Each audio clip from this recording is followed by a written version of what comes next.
Ignition sequence start. 3, 2, 1. Houston, we have a problem. Liftoff.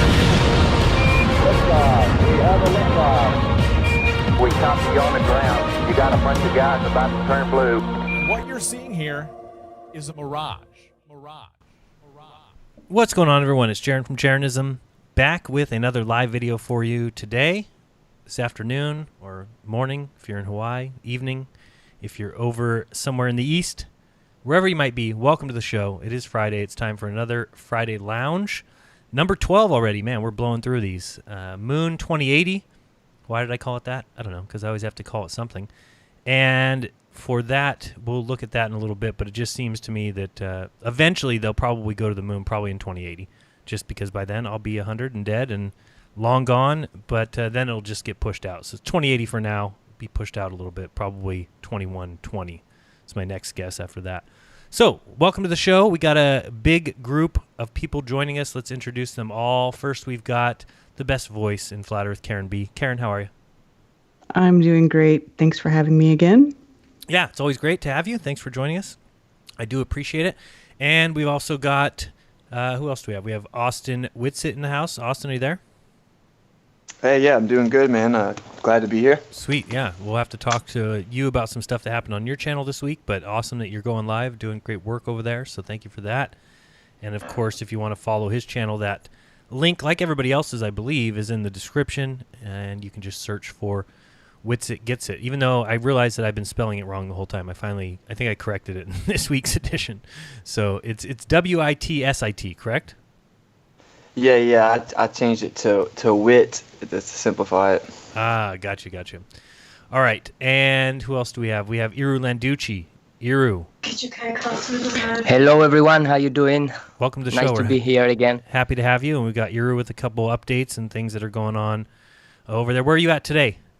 I'm still in Basel. Okay. We returned from Madrid. And, of course, welcome to my world. You know, I always pronounce bad the name of everyone. So it's not bad. It's not bad. You need to get used to, and everything is okay. And then I'll be fine. All right, I'll get used to it. It'll take me a little while, I'm sure. That's the way things go. All right, and then we also have Rodrigo Ferrari Nunez. Dr. Nunez, how are you? Hello, Jen. How's it going? Can you hear me? Good, yeah, I hear you great. How'd your week go?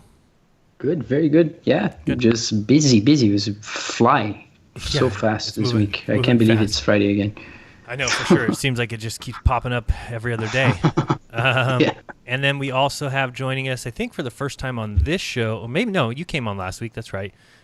We have Wendell Walton from the Flat Reality Earth Explorers. Wendell, what's up? Hey, what a panel you have today, and this is awesome. Thanks for having me. I know, and we maybe have David Weiss joining us in a little bit, and I don't know, maybe Bob. I think last week he was a little under the weather, but I don't know. Maybe he's got something else going on, too. I haven't heard from him, but Bob, if you're out there and you want to jump on, of course, we would love to have you. So that's the group. So I guess we could start out real quick with Wendell. Or actually, let me start out real quick before we get to that, just so that people see that the show name makes some sense, a little bit at least. Let me find the article here. Here we go. Yeah, so this is the article why I named You're more than your successes. Okay, don't want to hear that. You're more than your failures. So, yeah, just saw this is the article. Proposed House bill urges NASA to delay putting U.S. boots back on the moon until 2028. So, and if people remember, we've been saying this the whole time. I've told people that, of course, it's 2024 now, but as we get closer to 2024, it'll be moved to 2028, and then 2032, and then 2042. And this is what has been going on since, late 60s. 70s, the same thing was happening. Oh, we're going to go in the 70s. Okay, we'll go in the 80s. Okay, we'll go in the 90s. And it just keeps being pushed back. So that's basically You need to update your documentary about going nowhere from 1958. I know, I need to. You need to add, every year you're going to add a new installment to say, okay, here we go again. So this is a nice artist rendering of an ascent vehicle. Of course, there's flames coming out of this one, and not in the ones that we saw in the 60s, but maybe they're adding that. That's going to be a new millennium kind of flame coming out of there or something. Not sure, but so again, it's just funny to read these articles, and I'll put that in the show notes. Yeah, that's the thing. There's never a shortage of space material for you to, It's just endless. It's endless. And again, I talk about it all the time, how easy it is for them to put out press releases and to get in the news, and all these channels that are constantly looking for content. They can definitely get it from NASA because NASA has a great PR team that can put out something new every single day, whatever it is. And RT covers a lot of things. I saw this one recently. When is this from? Earlier this month. Breathing new life into colonizing the moon. ESA is going to begin producing oxygen from lunar dust, but not just regular lunar dust, of course. Fake simulated lunar dust. So they can simulate this lunar dust, and now they're going to get ready to create oxygen out of it. And they love to talk about this stuff and where their base is going to be. Here's their base. Look at this. You have people inside here in this little dome with trees, and it's just the earth in the background. This is in the background. No. What in the background? No. I believe I was seeing a Jesuit behind the dome. Sorry. I'm sure there will be. Just near. Wouldn't it be easier to make oxygen out of the water they found under the ground on the moon? Yeah, I guess. I don't know what they're saying, that the dust has it. They just make stuff up all the time. This is a new, somebody came up with this. Yeah. Their propulsion systems are literally coming out of science fiction. I mean, they must be mining. There's a whole, it's almost like the same industry. The creative artists that they're behind it. That's why you have so many models of Star Trek and Star Wars and all that stuff. It's crazy. It's just so easy. It's so easy to make believe when you're talking about space. It's just, you can say whatever. I mean, really, literally, we've heard them say whatever, right? That there's diamonds that rain on Saturn, and that there's acid rain and silicon rain. Silicon rain. I mean, you can say anything. It just it doesn't matter. I mean, these guys have the ability to basically, it's like an open slate, right? It's like, you can just and then when you talk about the space industry and it being larger than movies, TV, music, and video games combined, then you start to realize what's going on here. I mean, it's an open platform. It's very easy to convince the world of anything. So the other one I saw was this one. Russia is going to track Earth-threatening asteroids from robot-inhabited nuclear-powered polar moon base. What? Yeah, the moon's south pole will be a good spot for an observatory that, together with space-based telescopes, will help find dangerous asteroids. Russia plans to build one as part of an ambitious lunar base project. It's just these kind of claims have been going on forever and ever. They just keep coming up, and nothing ever happens. And again, it doesn't need to, because why? It keeps the money rolling. It keeps the economies rolling. It keeps the money going to these space industries, and all they have to do is just say something new every 2 or 3 weeks, every 2 or 3 months. Just say something. We're going to do this. We're going to do that. We're getting ready to do this, even though nothing ever comes to fruition.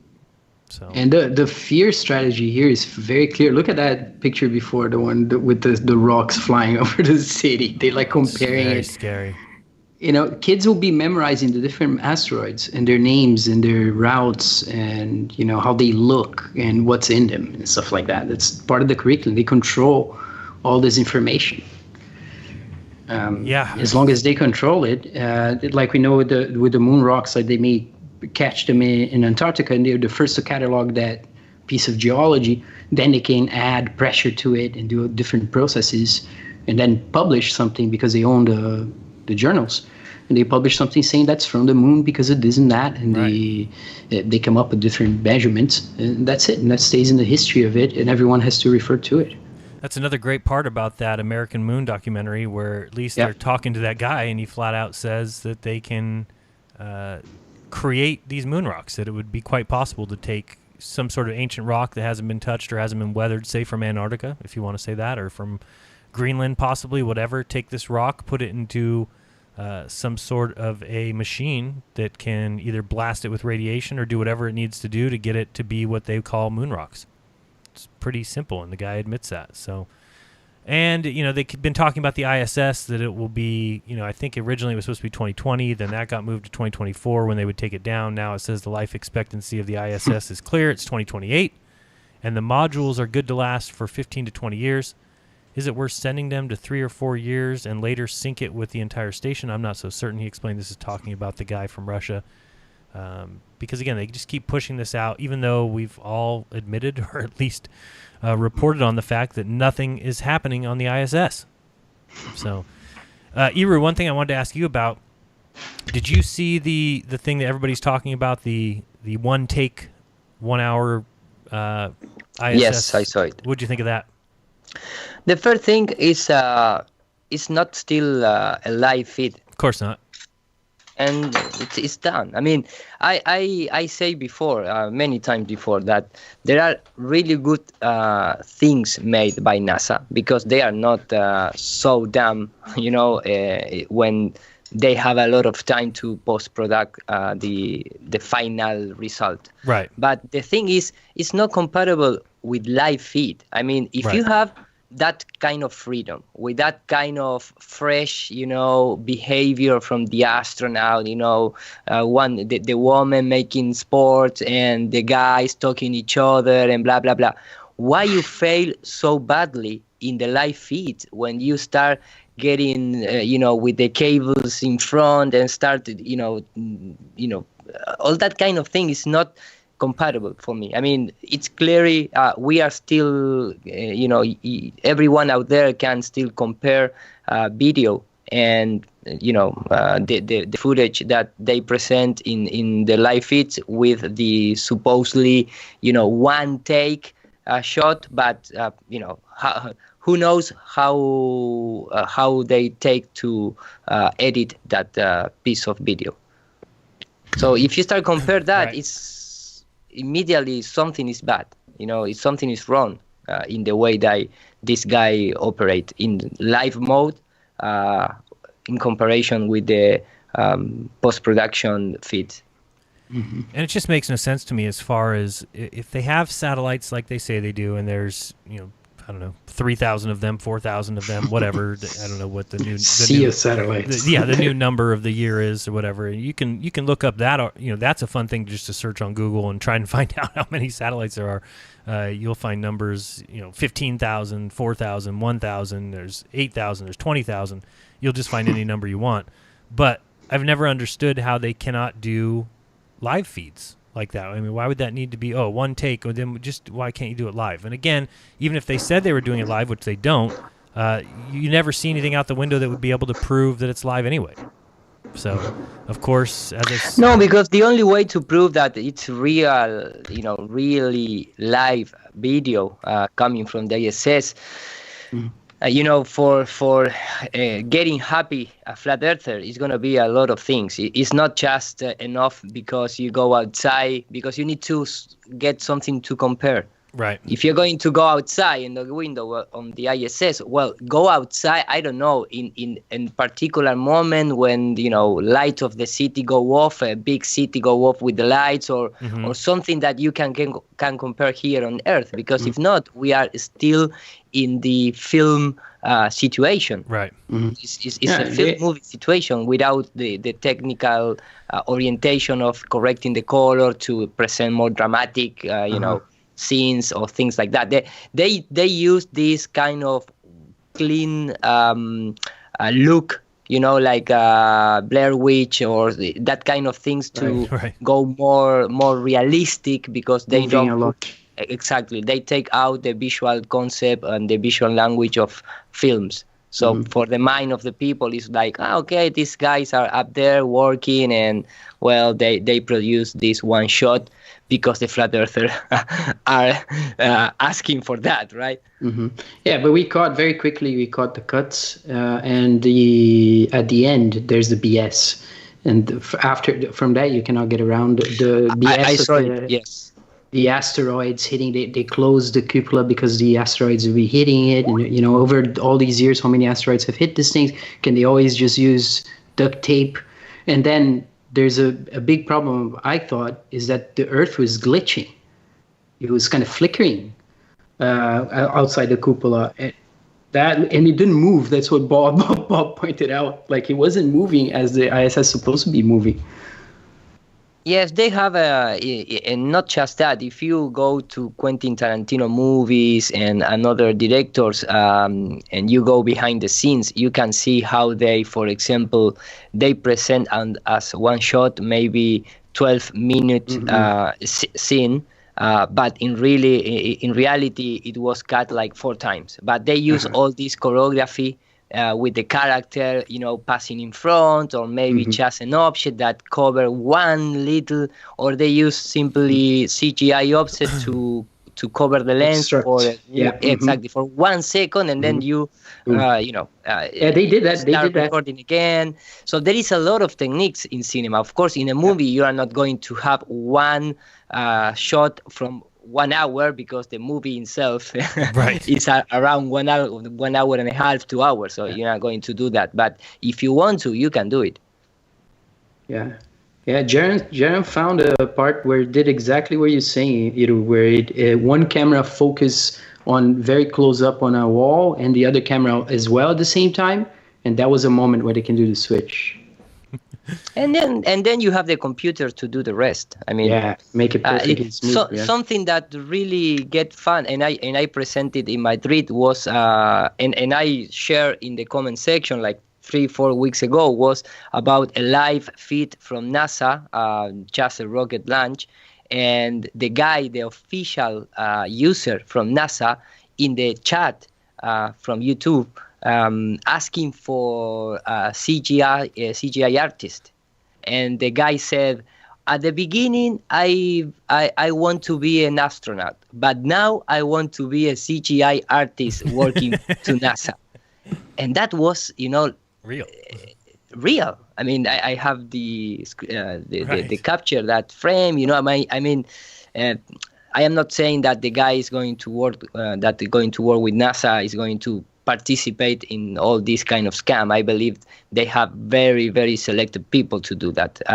It's the same thing as satellite and or military operations, but they can do whatever they want. Of course, the problem is when they go live. When they go live, they don't do nothing at all. If you want to compare with this kind of 1 hour takes. No, they stand there in front of the camera with what could easily be a green screen behind them, and answer pre-recorded questions, or at least they know the questions ahead of time, which I've shown before. In fact, the questions are sometimes taped to the side wall, which we've seen. And these are supposed to be questions coming from children. Of course, this is all pre-planned. It's all pre-discussed, and even that they can barely do live. They don't fly through the station. They don't have a camera following them. But again, like I was saying about the satellites, if you have all these satellites, it would be very easy to produce that kind of live footage. But for some reason, they simply can't. Mile High Scribs sent a super chat. Thank you very much for that. He says, I missed like 6 zeros, but this will get your NASA budget started, bro. Oh, I get it now. Although NASA is $56 million a day, and it might be more than that now. I think we're getting closer to 60. But so thank you for the $5.20. And there's, just a few zeros missing, but not that bad. I did see you talk about funny stuff. I mean, I'm just reading down here to the comments, and it makes me so happy when I start seeing comments like this. This guy here says, space may be the final frontier, but it's made in a Hollywood basement. Isn't that great? And, somebody says, the Hollywood basement, though, is in the USA, which is on Earth, which is in space. Oh, boy. Right, because Russia, China, France, Israel, and the UK don't have radio telescopes and satellite telemetry and didn't watch us go there. Yeah, they watched them go there on TV. They watched them go there off of a video feed of a CRT monitor. Somebody else asked, what's the point of colonizing the moon if we can't live in peace on Earth? Good quality comment. This person says, based on the sample of the moon rock containing a fossil, the petrified wood that was donated to the Netherlands by the U.S. Embassy. This person says, I remember that. Simulated moon dust used to produce oxygen, similar to simulated food like tofu or simulated democracy offered by the U.S. regime. What a pathetic waste of time and money. Yes, that's good great comment. This person, do not be silly. There is no lunar soil. It's all science fiction. This person says, you might want to check who the silly one is here. I'll tell you who I think the silly one is. 50 years ago, we were told at Space Mountain in Disney, Florida, that we'd be riding roller coasters on the moon in the near future. That was the first time the hoax of space was presented to me. So it's just funny. I mean, there's more comments calling this out than there is people talking about the greatness of and this is what's going to happen. This is going to happen over time. I don't know how long it's going to take. I'm noticing it more and more. I did see this article here I don't know if you saw this, but this is how they use, flat Earth now. Anytime they can possibly get it in, and this is the kind of thing that when you have a Google alert set for flat Earth, that will come up. Where this guy's just talking about the whole the whole Trump debacle, and probably shouldn't play this, but let's see if I can get a little piece of it. Want a better credit card? Sorry. But again, they just have to throw in flat Earth in there just to demonize it, because it's their last hope. They have to continue doing that. It just has to be the worst thing ever heard of. It has to be the dumbest thing ever said. You have to compare people you think are idiots to flat earthers. Here, about right here. Let me turn it up here. The sites is this potential explosion on the right. And I want to show our viewers some of that sort of emotion heating over on Fox News. Maybe I missed it. The fact of the matter was that the whistleblower information was given to the... This is an unflappable, man. And just I called it the Flat Earth Society. The Republicans are clinging to this argument that the Earth is flat. Chris Wallace, obviously, they're trying to cover the same live event we're covering and saying, no, we have a first-hand witness who saw the Earth is round, and he's just trying to tell these senators before they render a judgment that the facts reveal the Earth is indeed round. This is the fact that... Well, they do. My presentation, my last presentation in Dallas was about this. Right. Because in Argentina, they do the same thing. They start talking about that the people that, just follow the sense, the common sense and the feeling about the economy in Argentina was a flat earther, because they don't understand that supposedly we in Argentina, we not have like a depress in the value of our currency, but that is not, it's better for the country because we need to, accomplish some kind of objective that the FME give us and blah, blah, blah. So if you are not educated people in economy, you are a flat earther. If you are educated people in the economy, you understand that it's not what you feel about if you have money to buy your food every day, but it's more deeply than that. And they do the same kind of thing. I don't know if you understand what I'm saying, but they use it, just for trying to mock, people. It's a typical stereotype for trying to mock people. Say somebody's stupid, then you compare it to a flat earther. That's what they're doing essentially. Exactly. Or if you just follow your common sense. Yeah, and if you did that, sorry. Go ahead, Wendell. Sorry. That's the best thing that they could do is, in my opinion, I'm super pro that, because all the American people know the media is a joke. So if mainstream media is taking shots at us, it's like free advertisement. I totally agree. And that's why I say it's just going to take time. And I don't know how much time, because it will never really be revealed the amount of people who think the Earth is flat, or the more people that are catching on to it. They're just going to hide that. How are they going to hide that? By just continuing to make sure they put it. And think of how much it's been stepped up. Where remember when we first started coming out with flat Earth videos and stuff, it was very difficult to find anybody even mentioning it. And now I'm getting alerts, 4, 5, 6 articles a day. And every time it's not in any discussion, it's not talking about any proofs or evidence. It's simply using that word whenever possible to demonize the other side, right? But people will start to see, like Austin just said, people already know that the media is lying. And maybe it's not everybody, but it's a good majority of people, or a lot of people. And the more that they see that they're lying and that they're using that as their kind of tool to just continue calling people stupid, to continue marginalizing people, I think people will be awake to it, or at least alert to it, and start to see. It should be interesting to see as we talk to more people whether or not more and more people are hearing about this. Obviously, there's a lot of people doing good work out there with meetups, and that Flat Fellow finally hit. Where's that at? Here, that Flat Fellow finally hit his 1,000 subscribers. So that'll be awesome to see him start doing some, more street activism, some more live stuff. Should be good. What do you think? You like him a lot, huh, Karen?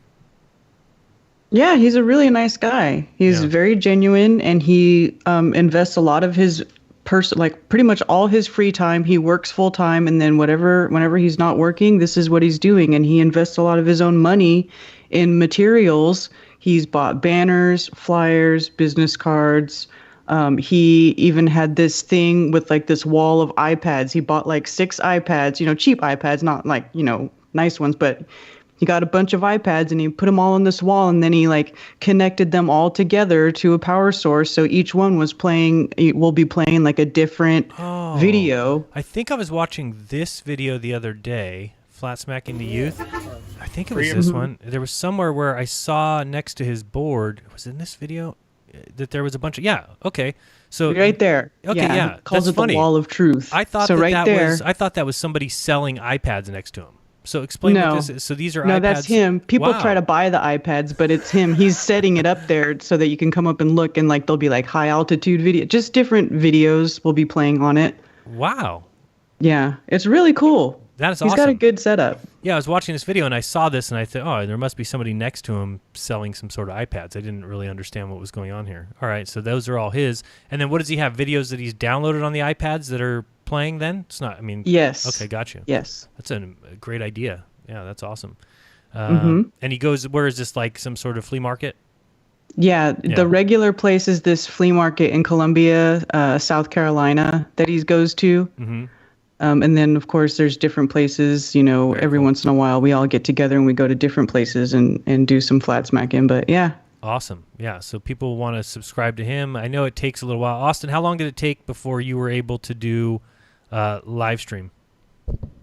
After you got to 1,000, Yeah, actually, it said that once you reach 1,000, you can mobile live stream. But I tried to do it the other day, and it still won't let me. And I'm at like 1.5, so I don't know. I didn't start live streaming until I got the laptop, so I don't know. Wait, you can't live stream now? What did you say?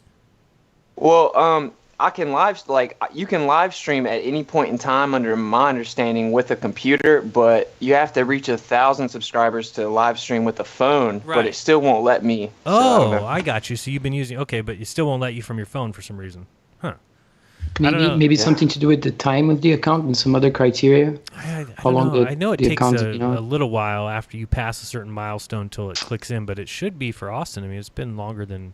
It's almost been 2 weeks at this point. Maybe it's accumulated views over time or something like this. They have some calculations like that for some of their features. It's kind of annoying. But yeah. No, this is awesome, and I have a lot of respect for these people who do this because it's not as easy as it looks.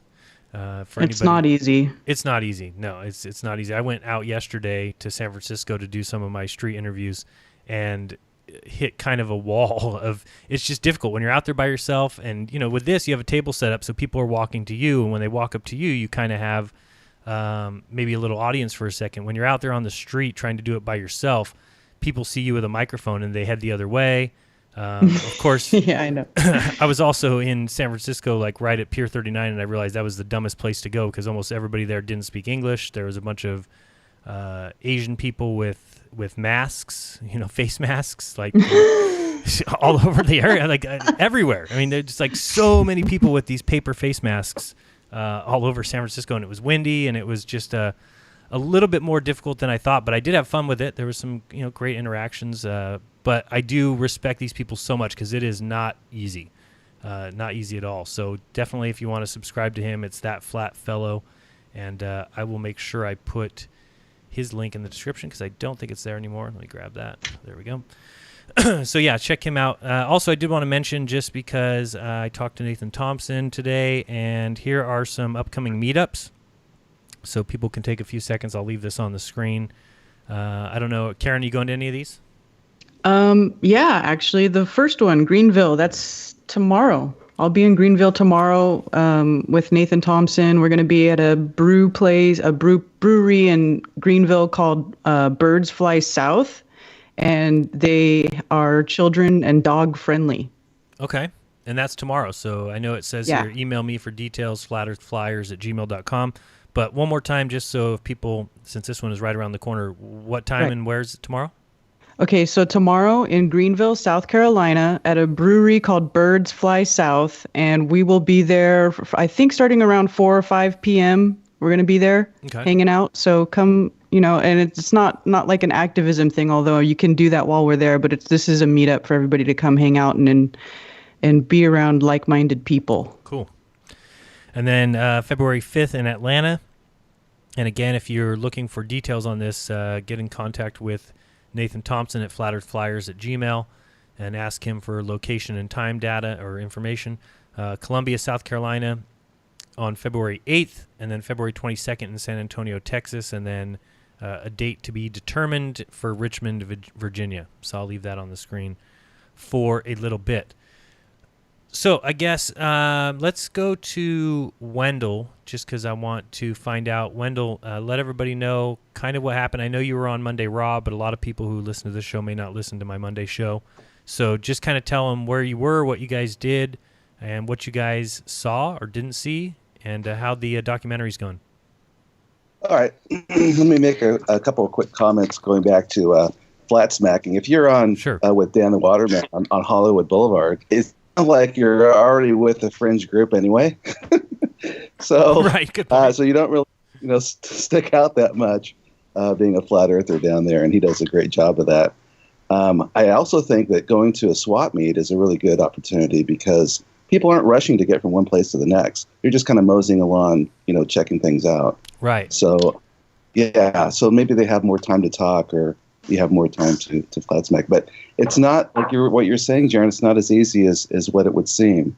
And go out with a veteran and learn all their techniques, and then you'll be successful on your own. Right. That's why I was talking to Nathan Thompson. I think next time he's in the area, we'll probably get together just because I respect what he does, and he does a much better job than I do. And I think you just learn with time, right? It's like everything. Yeah. And I always have to remember that you can't just quit something because you try it once and it doesn't go as planned. I told myself I couldn't do videos. I couldn't make videos. My wife's like, make videos for YouTube. I'm like, what are you kidding me? I can't make a YouTube video at all. I don't know how to do it. And you get in there the first couple times and it's a struggle and things don't go as well and your audio's bad and people are commenting on that. But you work it out over time and you get better at whatever you do.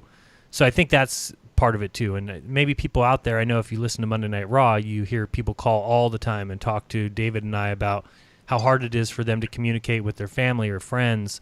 And I think it is hard, and it will always be hard at first, but you have to get over that hump.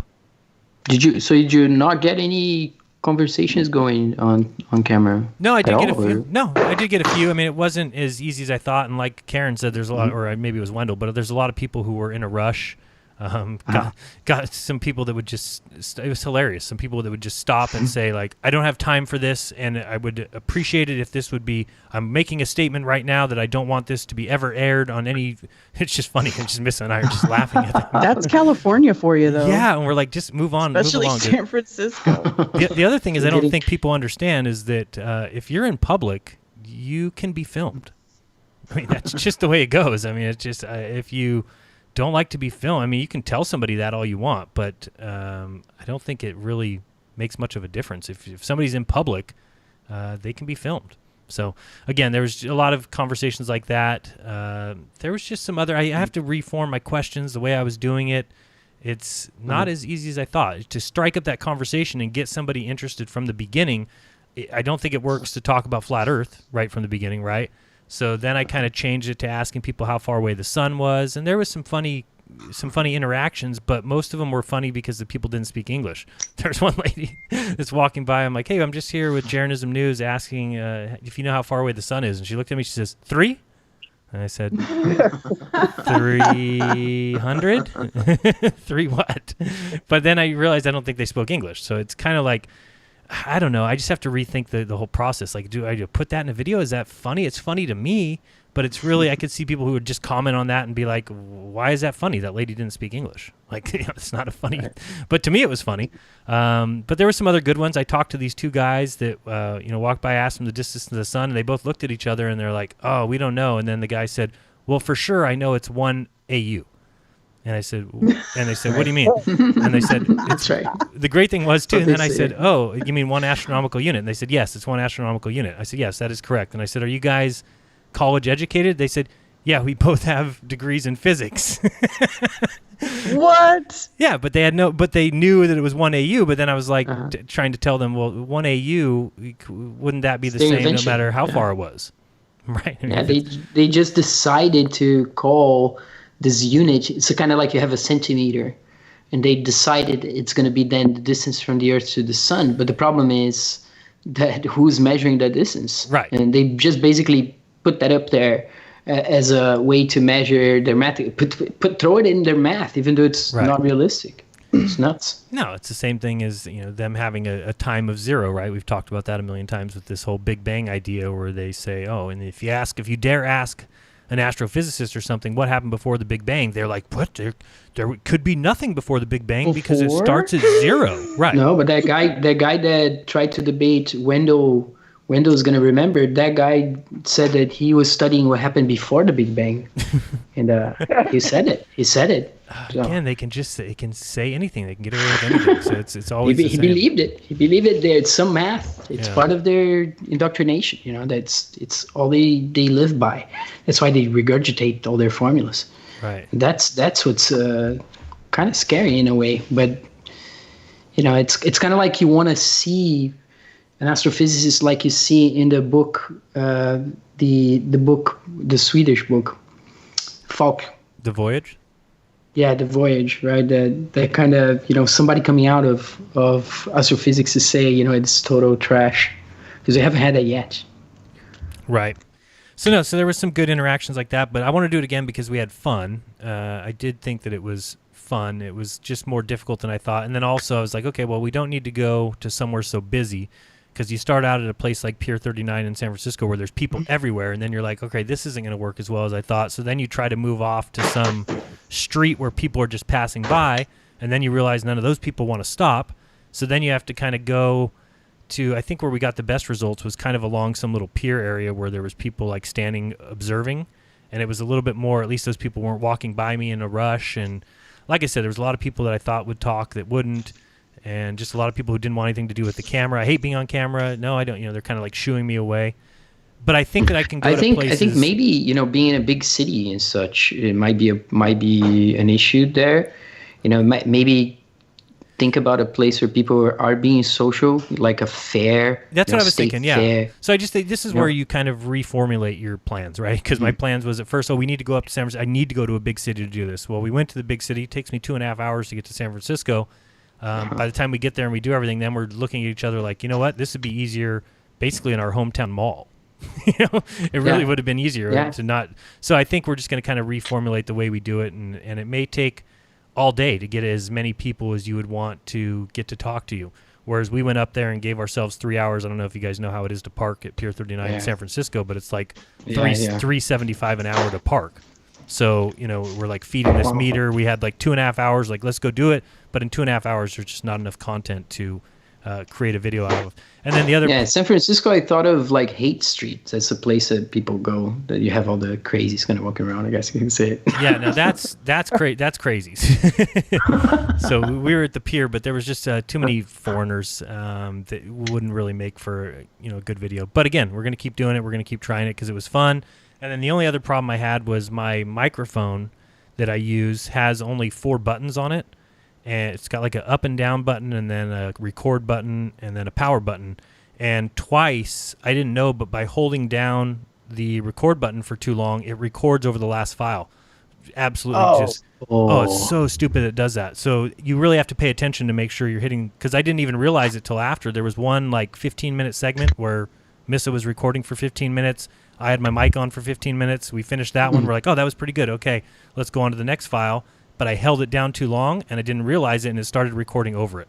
So we lost that 15 minutes. Now, granted, the volume on the camera might be okay. I haven't looked at the footage yet. But as far as the microphone volume on my mic, that whole file's gone. So it's just learning from your mistakes and moving on. Rhino says, space-time is swirling around a dead star, proving Einstein right again, according to space.com today. They even had artist illustrations prove it, so it must be true. Thank you, Rhino. Space-time is swirling around a dead star, proving Einstein right again. Well, Einstein, is just a genius. Just a genius.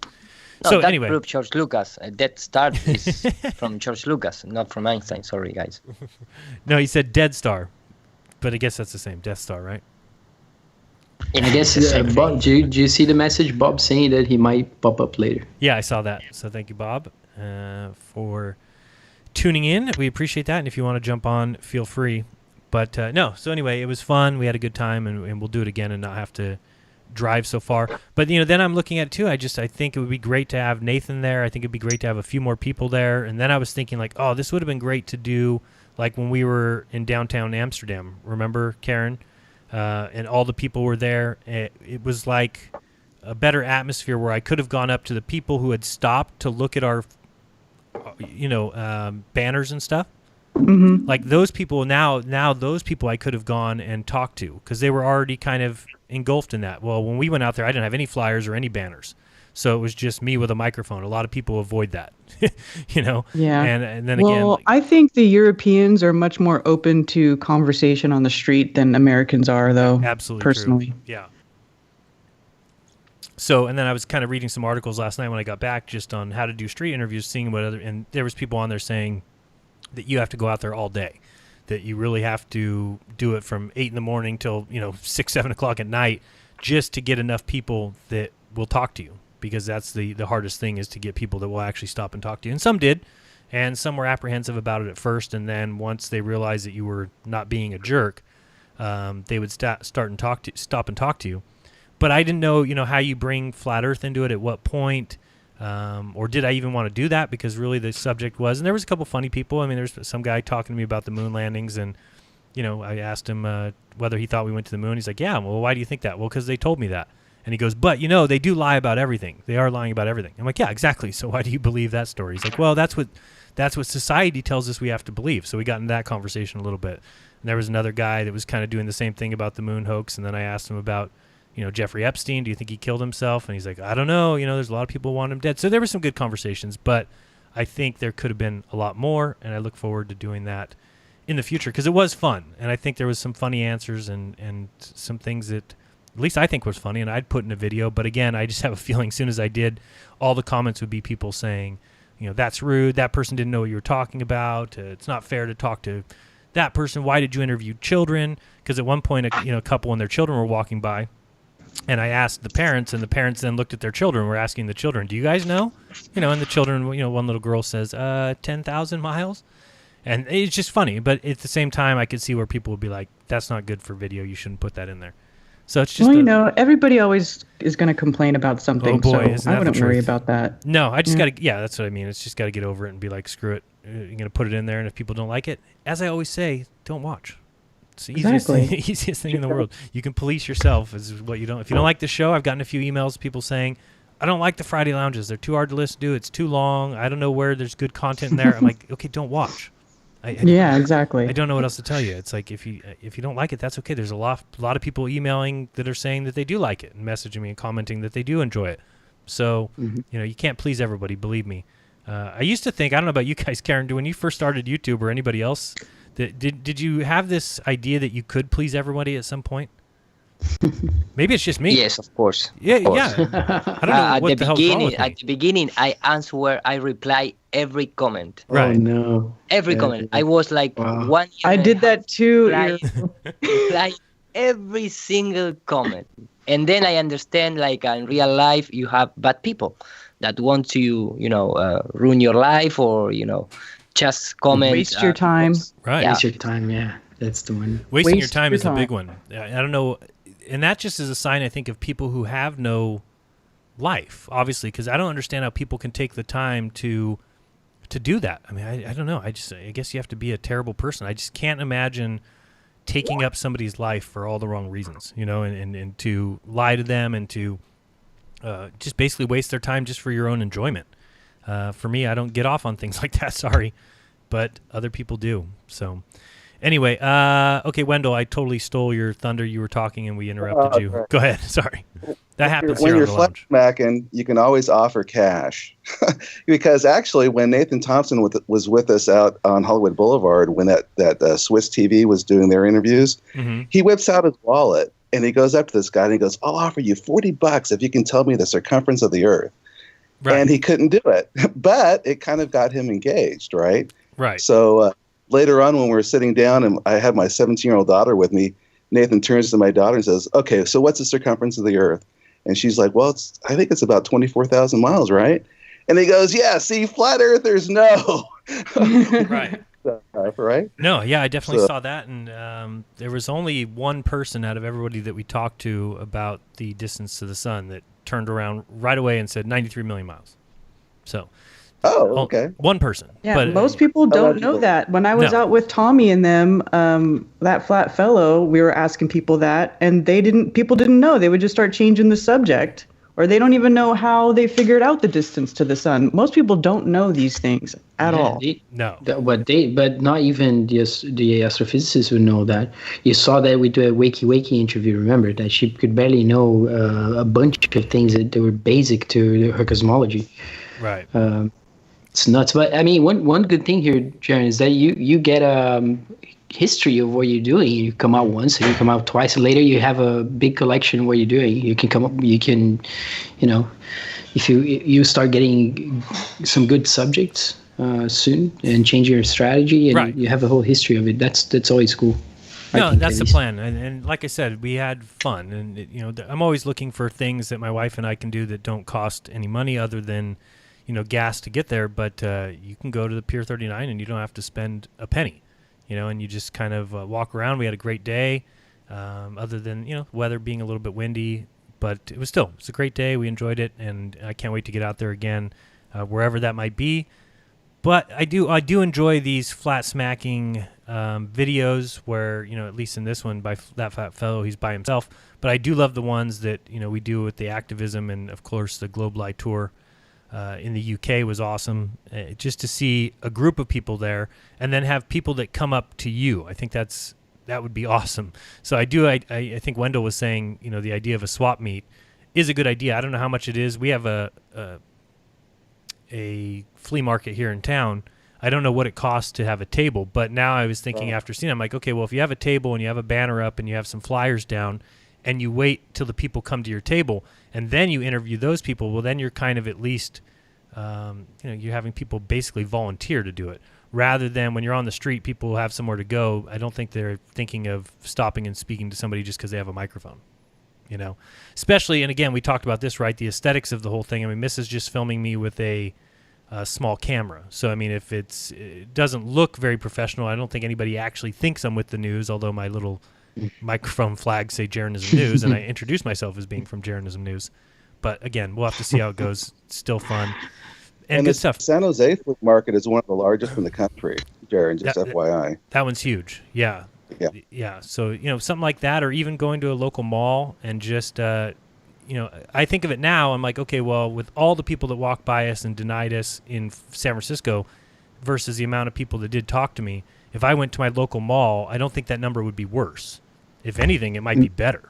So that was one thing, Jared. I was just thinking maybe you can approach them saying that you're doing a study. If they would like to help in a study, and that's usually then you can have whatever camera you like. You don't have to say you're from the news.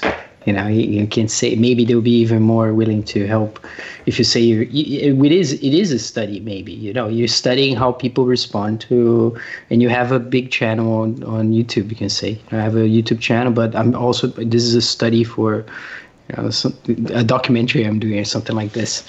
It could be easier. University study. Sorry, it's an Oxford University study, right? Just like Wakey. Yeah. Well, I mean, maybe easier, but yeah. That's the thing about too. What I do, I don't want to deceive people. I wouldn't like to be deceived, right? I don't want to tell people, hey, this is an Oxford University. I don't think I'm deceiving people when I say I'm with Jeranism News. That's the name of my channel. No, but I'm saying, maybe saying it's news, because for me, if I'm on the street, somebody says, oh, news, blah, blah, blah, I will walk away.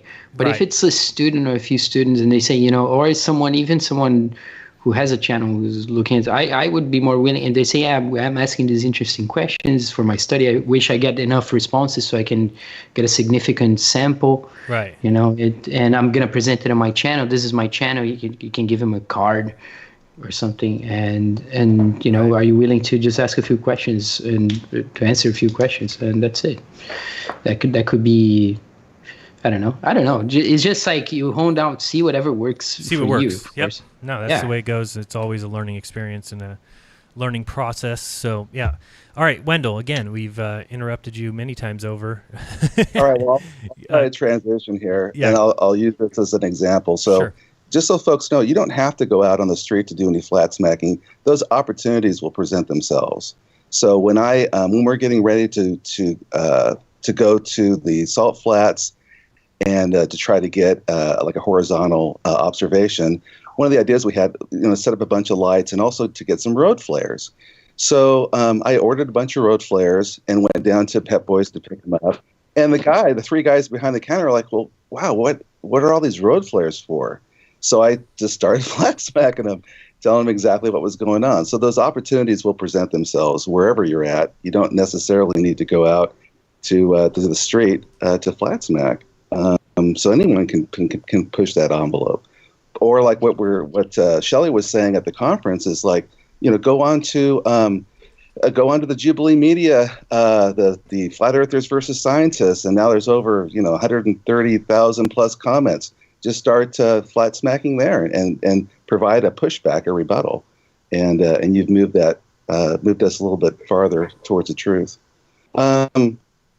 So as far as what we did out there, it was great. It was quite the adventure. We weathered the weather when we were up at Bear Lake. It was snowing hard, and I've been kind of reviewing some of that footage and thinking to myself, did we really do this?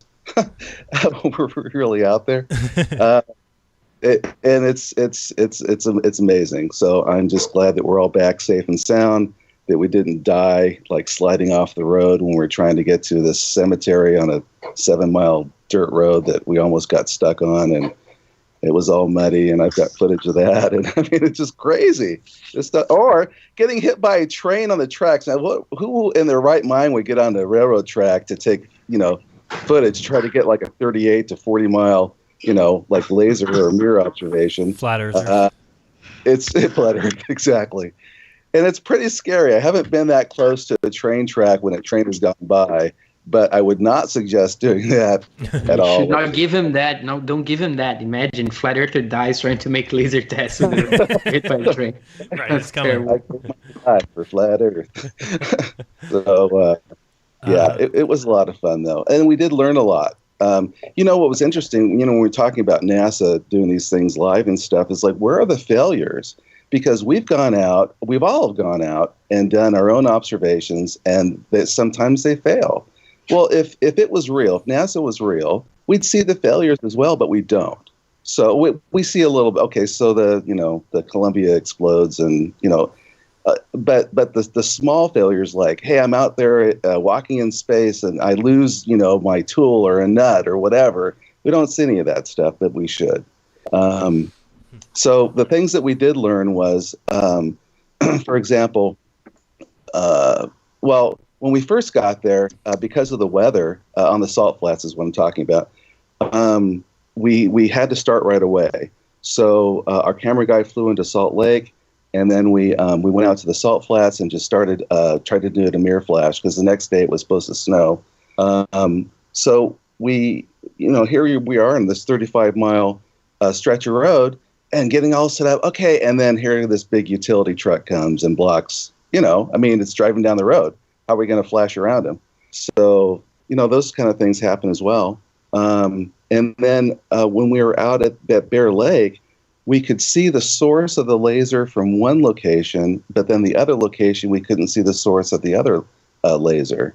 So working with Robert Scott, we finally figured out, we must have been in different inversion layers. In other words, there was maybe a warmer layer down closer to shore, and up 10 or 15 feet there was a colder layer, because on one end we were at the shore, on the other end we were about 10 or 15 feet up. So that's the only thing we can figure out that would explain how that could happen, which for those that go out and do that and observe the same thing, then gosh, we really wish we would have gotten one side up higher or the other side down lower, so that we could have gotten in that same layer of atmosphere. So that's something that we learned, and I think that's going to translate down the road. What we're trying to do is work with Joe Mama to go out and do that boat observation, and hopefully, Jaron, you can join us and we can just all do it together. But if which one's that that? would What are be you talking about? well, the boat going on over the horizon argument, right? That's the one thing that we want to deal with in the documentary that everyone can relate to and knows about. Right. So let's say, for example, the boat, you're at the shore, the boat goes out. I mean, how far until it actually disappears? All right, let's establish that. And then once it does disappear, well, wait, what if I go up, back up on the hill like 20 feet or 50 feet or 100 feet at the same distance? Now can I see the boat? Right. I don't know. Let's check it out. No, that's been something I've been saying for a long time. I even looked into how much it would cost to, basically get a boat to do that, rent a boat to do that, because I think that's something that we haven't really seen, right? We haven't seen somebody standing at the shore with a boat or standing at the dock with a boat, and then you tell that boat, okay, you're going to drive out, that direction towards the horizon, and you're going to hold 30 miles per hour the whole time, or whatever the speed may be. It could be 20 miles per hour, it could be 10 miles per hour. As long as we know the distance that boat's going. And then you have somebody with a camera on the boat that shows, the speedometer, basically that boat's going 10 miles per hour the whole way out, and then you can calculate how long it is until we see it disappear. I think we'll see, just like we have this whole thing with Taboo Conspiracies video, talking about Bo's video with the platforms out there and where the globe edge of the the horizon or the edge of the earth should be, and we're proving that to be completely and totally false. Right? I mean, there is no horizon line at 1.22 miles when you're, basically a few inches above the water line. It's just not there. We're seeing way past that. So I think the same would be true with a boat, and hopefully that would show some people. But like you said, you need somebody who can take that boat, be at the shore, and head off in the direction towards the horizon and say, hey, I'm going to be going 10 miles per hour. This way you can start your little watch, and all of a sudden you've got a distance that boat goes until you can't see it anymore. So is that kind of what you're talking about? And Joe Mama, he has a boat? That would be great. It would be great, too, if you could have, someone on the boat who could drop a pin on their location maybe, so then you could later on show how far they were. Yeah, I totally agree, because a lot of the boat footage that we see, nobody has any clue how far the boat is. Right. I mean, we just don't know. We're seeing the boat go out, but there's some boats that I think go we're seeing boats way beyond where we should see them. And the problem is we don't really know what that distance is. So that's a great idea. I think that would be amazing. The other thing that I think would be good, and I don't know if you've thought about this, Wendell, or a way to do it. I think it would have been great to do it actually out at the salt flats, but with lasers, and I think I've talked to you about this before, where the Glober argument is that you're shooting the laser up over the curve, right? Right. And, they think that when they say, you're seeing the source of the laser, their argument is, no, you're not seeing the source of the laser, you're seeing the point where the laser comes up over the hump, which I don't believe is true. I think it would be completely different. So what I would need to do to test that is you would need a completely flat area, and I don't think you'd need very long. It could be a mile or two. And you just put an obstruction between those two people. So let's say there's a vehicle parked at the middle point, and you just simply take the laser and walk to the side of the vehicle and see what the camera sees from 2 miles away, and they're going to see the laser source, right? They're going to see that bright laser source when it hits you in the eye. Wendell knows what that looks like, obviously. He's done it enough times. And then you have somebody walk behind the car. Now, when they're behind the car, have them shoot the laser and try to get it to go right over the top of the car and see what the person's camera 2 miles away sees. I know what they'll see. What they'll see is like almost like a spreading of the beam. They'll see, it will not look at all like the source laser when you see the source. When you step from behind the car and you're on the side of the car, you'll actually see that pinpoint. So that's something I've been wanting to do. I just don't know where to do it. Of course, we really can't do that over water, but what we're trying to show is that what people are seeing, what Daryl Marble saw, what we saw, what you guys saw, what you're seeing with the 35-mile laser, what we're seeing, or what you saw at Salton Sea, all these laser observations that are showing them from long distance are people actually seeing the source. I don't think that they're seeing it come over any curve, and I think that you'd be able to show that. So that and the boat idea are great. And thank you, by the way, Mark W., for the super chat. I think we did, in a sense, kind of show that when we could see the source from one side, but not from the other. So the not from the other viewpoint, you could see a clear line of the horizon in the blackness, and you saw this kind of like a big spotlight that fanned out from the laser because of divergence. But you could tell that, wow, I'm not really seeing the source of it at all. Right, it's different looking. we could see it from the other side. So that was, pretty interesting. One thing I want to make a comment on, I mean, the Bear Lake observation was totally banned from Taboo. That was his dream. And it took all of us coming together to pull it off. And the same thing like with the boat observation or whatever observation that you hear people are doing out there, they need help. So if you need, if you hear about something that you're close enough that you can go out and lend a hand, they would very much appreciate it, because we were right down to a skeleton crew to pull that off, and it took all of us to do so. So and basically, what did you guys do? You did a laser observation over 18 miles. Is that what happened there?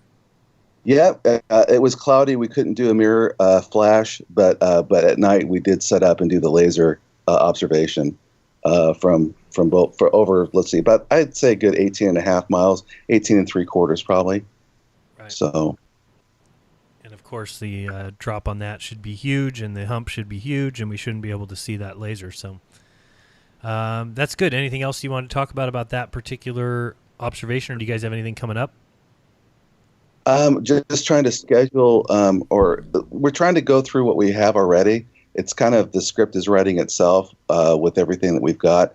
Got some great footage from our camera guy. He has like this $25,000 drone that takes this amazing 4K video. So it adds a lot of production value. But we do want to nail those the big elephants in the room. Like the boat going over the horizon and us being able to see too far and that kind of thing. So we're kind of regrouping right now, and then but we do want to do the boat thing maybe coming up in a month or two to kind of finish that observation part off of the documentary. So, all right, but it's all good. It's all good. It's really great. Wendell, I was wondering. If do you have a prospect for when you're gonna be finishing or going into post-production? Well, we're still looking at the summer of 2020 as far as a release date. It's just a matter of making sure that all of our bases are covered.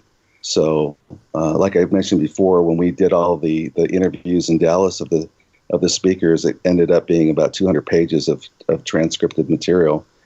So we're going to go pull the nuggets out there. And we were also able to do some interviews with Robert Scott at the Wendover Airport up in the control tower, because he was an air traffic controller, so that was good. And then also Dr. Nang Gang, who worked for the Nigerian Space Agency. We're able to interview him in one of the hangars there as well. So lots of great material, great insight, and just major flat smack. And people are just going to be dumbfounded, I think. So it's all right. good. Sounds awesome. And you're definitely welcome to stay on the call if you want, or if you need to go, just let me know. But it shouldn't be an issue. The next thing I wanted to talk about is Iru. You want to give us an update on how your week went with the conference and everything? Yeah, of course. Yeah, I would love to hear it. Okay, let me just... Can I share my screen? Of course. Man, it was a really long time. Do you still know how to do it?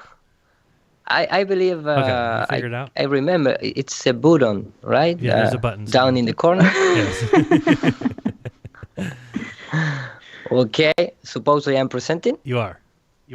Okay, let me deviate a little bit before my week. This was the image that I was taking, like a snapshot of the astronaut candidate to graduate with the eye on Artemis mission, and you are seeing my screen, right? Mm-hmm.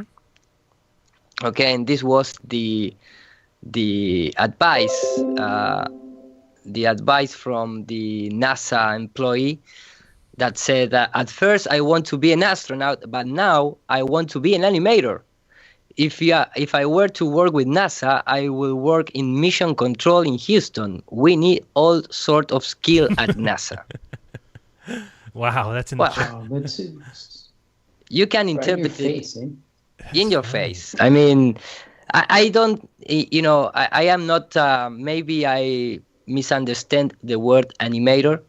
I don't know if it's CGI animator like I am, or is some kind of animator from, animate people, the audience. Cheerleader. Yeah, cheerleader, something like that. I don't know. No, you got it right. Animator would be somebody who draws things, somebody who creates animations, either CGI or cartoons or drawings. That's what animator means. Okay. And certainly does not mean a cheerleader. No. Yeah, and I think and good for NASA because I think they found it, because one of the last piece of propaganda that I see from NASA, it was today in the morning, and it was this animation trying to convince people, from the outside telescope technology, space telescope technology. Let me just make a quick find here. It's the Spitzer, isn't it? Yeah, the Spitzer. If you take a look of this in the magical way, it's a propaganda like we have been treated as a child, in fact, the voice of the narrator is really kinds of light our eyes can't see. And despite the use of patronizing kind of. Yes, I mean, they change their tactics in a way that it's like they are not more concerned about the photorealistic way to present things. They go completely in the opposite way, which is more easy, of course. So they trying to get a more wide range of people, and they don't even worry about the photorealistic thing. They go directly in the cartoon mode, and you are like it doesn't matter if you are an adult people, of you are a child or a young or whatever. They trying just to in space create to show this the kind places where stars are born. Comic things. Spitzer. And the voice. Would this mean the end of our heroes' observing days? No. This reminds me of this is very much like anime. Like Japanese animation. It's very much in that style. Exactly, and they start calling all these things like heroes. And if you start looking in the in this YouTube channel, you're gonna see a lot of this kind of thing where they present it as a cartoon or low quality style, or if it's some kind of real model, but they are talking to you as it was if you was a child, something like that. So maybe they find it the animator. And also I want to share this. I really love when Disney make a prediction and then NASA detect it and convert in true reality. And I'm talking about the old style. Let me go a little up here.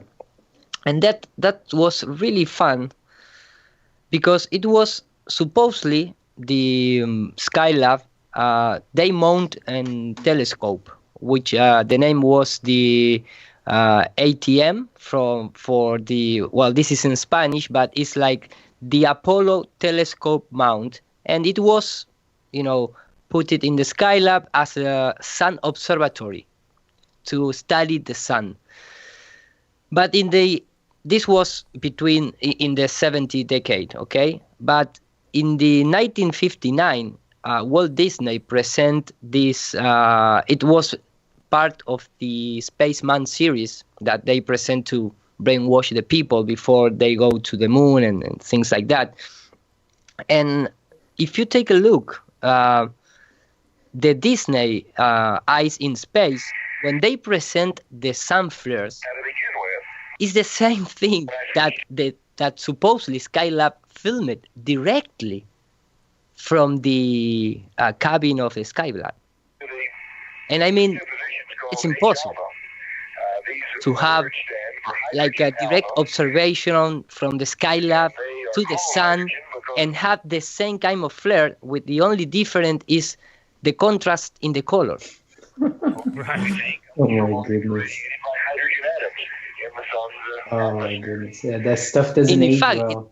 And in fact, it's better, because when you're trying to do this kind of thing, it came to my mind a lot of techniques. This could be slow motion water fontaine or water stream, and then you just simply add a red filter and you put some red lights, yellow lights with a black background, and you're gonna have this kind of behavior, because here the sun is just a black sphere, and then you have all these emotions effects. But I mean, look at that. What is that? Supposedly the Skylab has the technology to, look directly to the sun. It's a little strange. I don't know. A little strange. Yeah. It's extreme. Yeah, but it is like you're showing before. Like the guy saying, "I'm gonna work at mission control because I'm an animator." I mean, that should just kind of fly in the face of everyone's. As it's how they do it. It's a production scheme. Exactly. And like you're proving here, it's a scheme that they go back to their own material and rehash it later, like here in the Skylab. Yeah, and in fact, this image here are from Disney, and if you take a look, it's like more detail than the Skylab in outer space. I mean, what's going on? Oh, man. So this is just like a first plane of barbecue, right? With some effects that Disney draw on it or whatever, because they have a lot of technology. In the 60, in the 50, and I showed this very, so many times before. They have a layer composited. In real, they have this layer machine that allow to compose multiple layer of video or images or whatever. So they have like slow Disney motion animations, exactly. Yeah, right? They have slow motion, but really, really good slow motion from the 20s. So I mean, they have all sort of techniques to fake this kind of thing. But when you start to compare NASA and Disney, it's high by hand, without no doubt. Oh yeah. And remember, we were talking about last time the Werner von Braun film from 1969 when he's talking about the Apollo missions. He keeps on referring to Jules Verne all the time. Of course. How he talks about it's consistent with what you're just talking about here.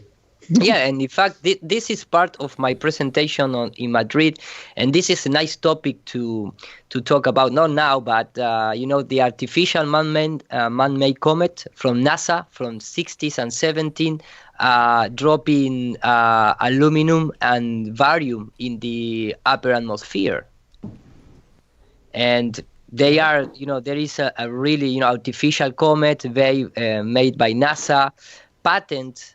For releasing barium and aluminium in the upper atmosphere. Comets?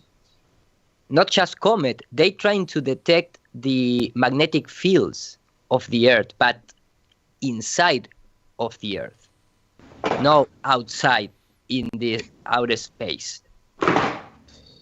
So they have all these, I'm trying to find, let me go a little up. Sorry for this. No, and it's funny that you mentioned the Jules Verne thing. I always thought that was so incredible that, of course, all the amazing predictions that Verne had in his novel came to pass, right? Yes. Like the United States would be the first one to go to the moon. Their craft looked identical. The number of men in the crew would be 3. That there would be a competition for a launch site between Texas and Florida. And which one would end up being the correct one, and it ended up being that it would be a Florida launch. Have you read it, Jeremy? Yeah, I looked. He's got a better record than Nostradamus. Yeah, he's good. He's good. Yeah, that he would use retro rockets, which then became the technology. So it's the same kind of thing, right? He writes in there that they would use these retro rockets, and then that became a technology after the fact that allowed the guys to get to the moon. It's funny because then I remember Verne talking about weightlessness, but I think that they say his thing was flawed or whatever. It wasn't the same as it is, but still the idea that he had of this whole weightlessness thing and that people would be able to float around. And then I think in his book, didn't the object come back and splash in the Pacific Ocean? Which I think is exactly what... they do. Yeah, which is exactly what they said that they do. So it's just a lot of similarities, but again, sometimes it takes an author to write something for the people to then say, okay, we can make that come true. You just need to look at Titanic with the book The Titan, right, which came out 10 years before. Same thing, ship sailing between New York and London. You know, the whole thing is the exact same. Hit an iceberg. There wasn't enough lifeboats. That's all was written 10 years before. Yeah, that's exactly the same, and it's off the coast of Newfoundland, and yeah, I saw that in the Russian Vids video. They also show Kennedy and Lincoln. So many coincidences. That one's weird. Yeah, well. that's that was weird. Yeah, exactly. Weird. And you know, you are talking about Julius Verne, and of course, he present us the core, you know, journey to the center of the earth, and in that novel, he present the supposedly core of a spherical earth. He presented the dinosaurs. He presented well, first of all, he belonged to the I don't know, I'm going to translate literally from Spanish language, but he belonged to a Masonic order called the Knight of the Fog. I don't know if you know about that. Yeah, but I mean, once again, we have this type of character that are linked directly to occultists. So we have, this is the idea, this is the Hollywood of his time. Because of course, in this century, we don't have the television, but we have this kind of people that brainwash via fantasy, you know, all humankind. And after him, of course, they you know, you have a lot of other writers at the same time as Julius Verne was published their work. But after let me just show in this, because we have at the same time, we have Edward Everett Hale, you know, he belonged to Masonic order also, and he presented the brick moon and all these kind of fantasy stories about the heliocentric model with all kind of weird stuff. And I believe that after he comes the guy who, you know, all the Stanley Kubrick, you know, Arthur C. Clarke, Disney, Werner von Braun himself, and other scientists took the idea, which was the Hermann Potocznik. He was a specialist in rocket and engineering from Slovenia. And he wrote a book called The Problem of Space Travel, when he presented the idea that, okay, if we want to go to space, we need to invent and develop some kind of super propulsion system, because we are not capable to leave Earth with the rocket that we have at that time. And he presented this kind of concept to avoid the issues of zero G. Right. And if you take this idea, you're going to see all over the place in the science fiction at the first time, and then to, you know, movies and concept, because this idea was took by Walt Disney and presented in the time where they created the eye of the eye in the space that I presented early. And then you have this kind of model bringing to reality via Werner von Braun in the Spaceman series. And then you have Stanley Kubrick taking that idea and present it in the movie. And, you know, if you start doing the connections, you're going to came even our days. I've never even understood what that whole thing is with the... So supposedly if you have that spinning station, if you go back to that last slide... Centrifugal motion, force or whatever. So you're going to have this centrifugal force that is going to push you towards the walls. Yeah. Centrifuge, which is the opposite of how gravity works. Exactly. And then you'd just be able to walk around on the outside of that, is what they're saying? No, outside. You walk inside. No, sorry. But I mean, the ground would be the outside wall.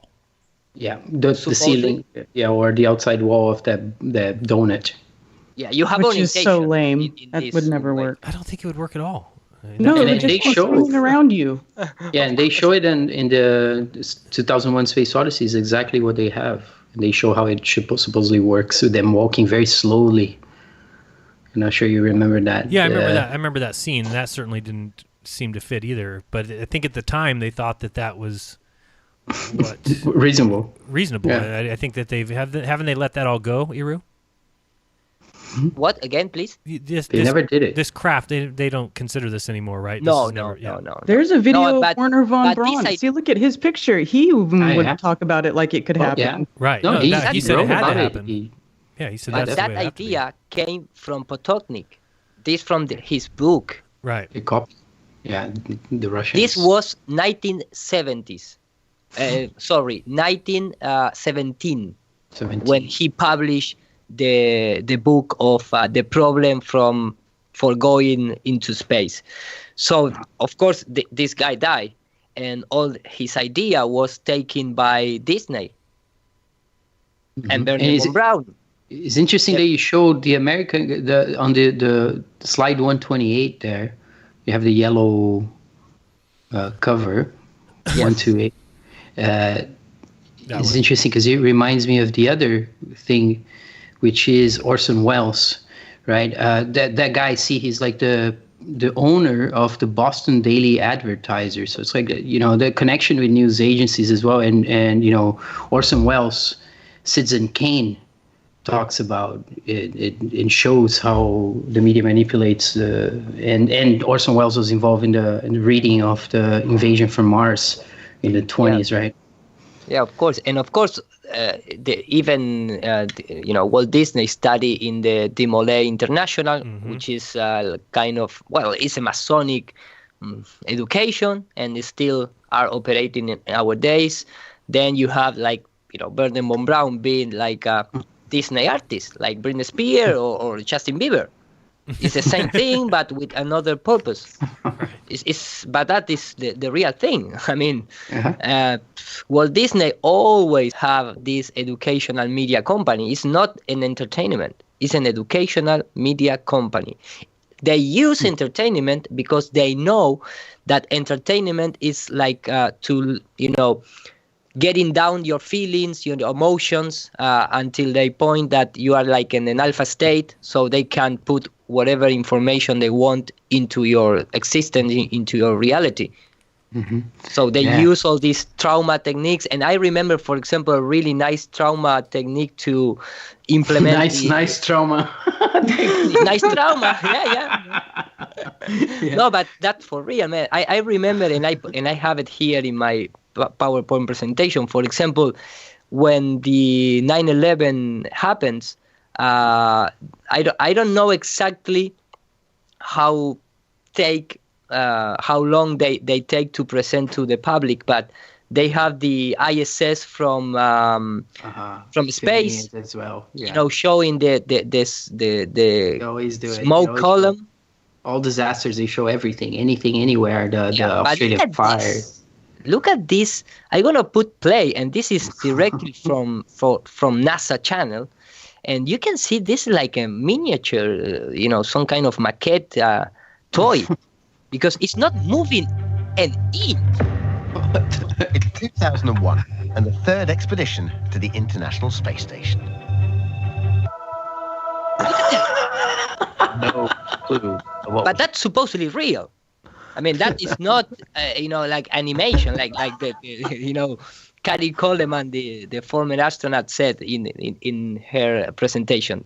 Going on. And look, he began to describe to me what had happened with the World Trade Center, the plane that had crashed into the Pentagon, and then as we were talking, he said another plane has just crashed in Pennsylvania. We don't know what that's all about. So they present with this music. I raced around and found a video camera and a window facing. And I take the video camera right away, and I filmed it. The weather was perfect. Oh, there is a column. Yeah. I could easily that's just 400 kilometers up, right? Like a column of smoke coming out of the city. And as I zoomed in with the video camera, I could see this big gray blob enveloping southern Manhattan. But they use all these techniques. I taking out the audio. This is the smoke column. So they use all these kind of techniques to brainwash you. They put emotional, and then they feed you with the message. Of course, for me, this all. Yes, all these kind of things are Blue Beam Project, NASA Blue Beam Project, because this is the way, is and they play from the space station. They play the memorial. I don't know which is the name in English. Right. They do all the drama. They milk the event. They just have a trumpet, and the guy was a trumpetist, and they played that on the ISS. Yeah, everybody's jumping in on the event and having a push on it. Exactly. But it's the same thing that, for example, something that amazed me, and I took this idea as a NASA Blue Beam project because they need all these feeds in our daily basis to convince us that supposedly the outer space it's capable. They need to continue every day to bring information. Is that what you say? Exactly. Keep feeding us. Yeah. And and they use everything they can, from Grammys to Hollywood to books to the Beatles, whatever. And something that really amazed me was how many times super popular artists, while they doing their concert, they stop completely the performance and ask for attention to the audience and say, now we are going to have a real time conversation with astronauts in the middle of the concert. So it's crazy. For example, this from Paul McCartney for me, right? With Paul McCartney talking with guys in the ISS in the beginning of 2000s. Of course, you have all this propaganda with Paul McCartney using suit from NASA, all the Masonic connection, blah, blah, blah. Then you have, for example, Elvis, Elvis via satellite. What the fuck is doing this guy? I mean, this is propaganda directly because it's not sense. It doesn't have any sense to sell you a disc with the planet Earth and Elvis coming out from this satellite. Everything is so much better when it comes from satellites. That's an album, eh? That's a vinyl that's open up. Oh yeah, and they put Saturn. They can put whatever the planet they want, but they put Saturn. Okay, that may be Kabbalistic thing. Then you have, Coldplay with this kind of, and remember this kind of album was 2017, 2016, 18. I mean, the flat earth topic was on the table. Right. This is not from the 70s or 80s, and Coldplay, a head full of dreams. And they put the moon landing, the astronaut. I mean, they could put whatever they want. No. Everything is related to evolution, and it's like a Sweet Dream song, Sweet dreams are made of this, and the woman, I mean, then we have Shane Blunt, this guy jump from You Are Beautiful to moon landing. And we discussed this in the car when we came coming from Denver. You remember, Shannon? Yeah, absolutely. Yeah, we listened to a few of the songs. Exactly. Yeah. And satellites. And remember, this guy is his grandfather was a military from the Queen of England, and his father also, and he is a helicopter pilot, and he's related to military industry. And the cover of the album is this fallen angel presented as a lightning ball that we have seen Lady Gaga, you name it. And then you have, for example, U2. And this is just a short clip about 2 minutes that I'm going to play it a little bit, and you can see immediately the brainwashing. Because, look at this. Let me just... I got it for copyright maybe. But this is a video clip. The space, the Apollo missions, motor. Everything is in slow motion, singing a very emotional song, and then they're going to, take a pause in the middle of the concert to talk with astronauts. Oh God! Because they made a complete tour. Talking to astronauts the whole tour, yes. every concert. In every concert. It's a media package, eh? It's they're making money. Exactly. So let me just go directly to the. Careful. Here it is. For example, this is one of the. In the middle of the song. And they put every mode. A man dreams. All the audience like an emotional mode. Oh, let's cry a little. Yeah, to canalize the message. I'm shedding One tears. day to fly. A man takes his rocket ship into the sky. Little star is dying in the night. And look at him looking up in the sky with that face. Like, no, man. Wow. How can you sleep at night? My heart is melting. It's shockingly stupid. Oh boy, what is this? Oh, it's not a religion. Of the International Space Station. Thank you for joining us this evening. Oh, Safe home. Joining for space. Where's the delay? I thought there's supposed to be a delay. I guess not in this case. No, but that was like play video. Pre-recorded. Yeah, pre-recorded to be video. live. Okay. Yeah, for example, this was in Dublin. They didn't interact. No live interaction then. But here is an interact. So, for example, there you have it. So I'm going to try and see if we can get in touch now. Hello, Dublin. What's the crack? You all having a good night? And I asked them also for if they have one special message for us at Croke Park tonight. Future needs a big kiss. Thank you all. Then they go to Tampa, for example.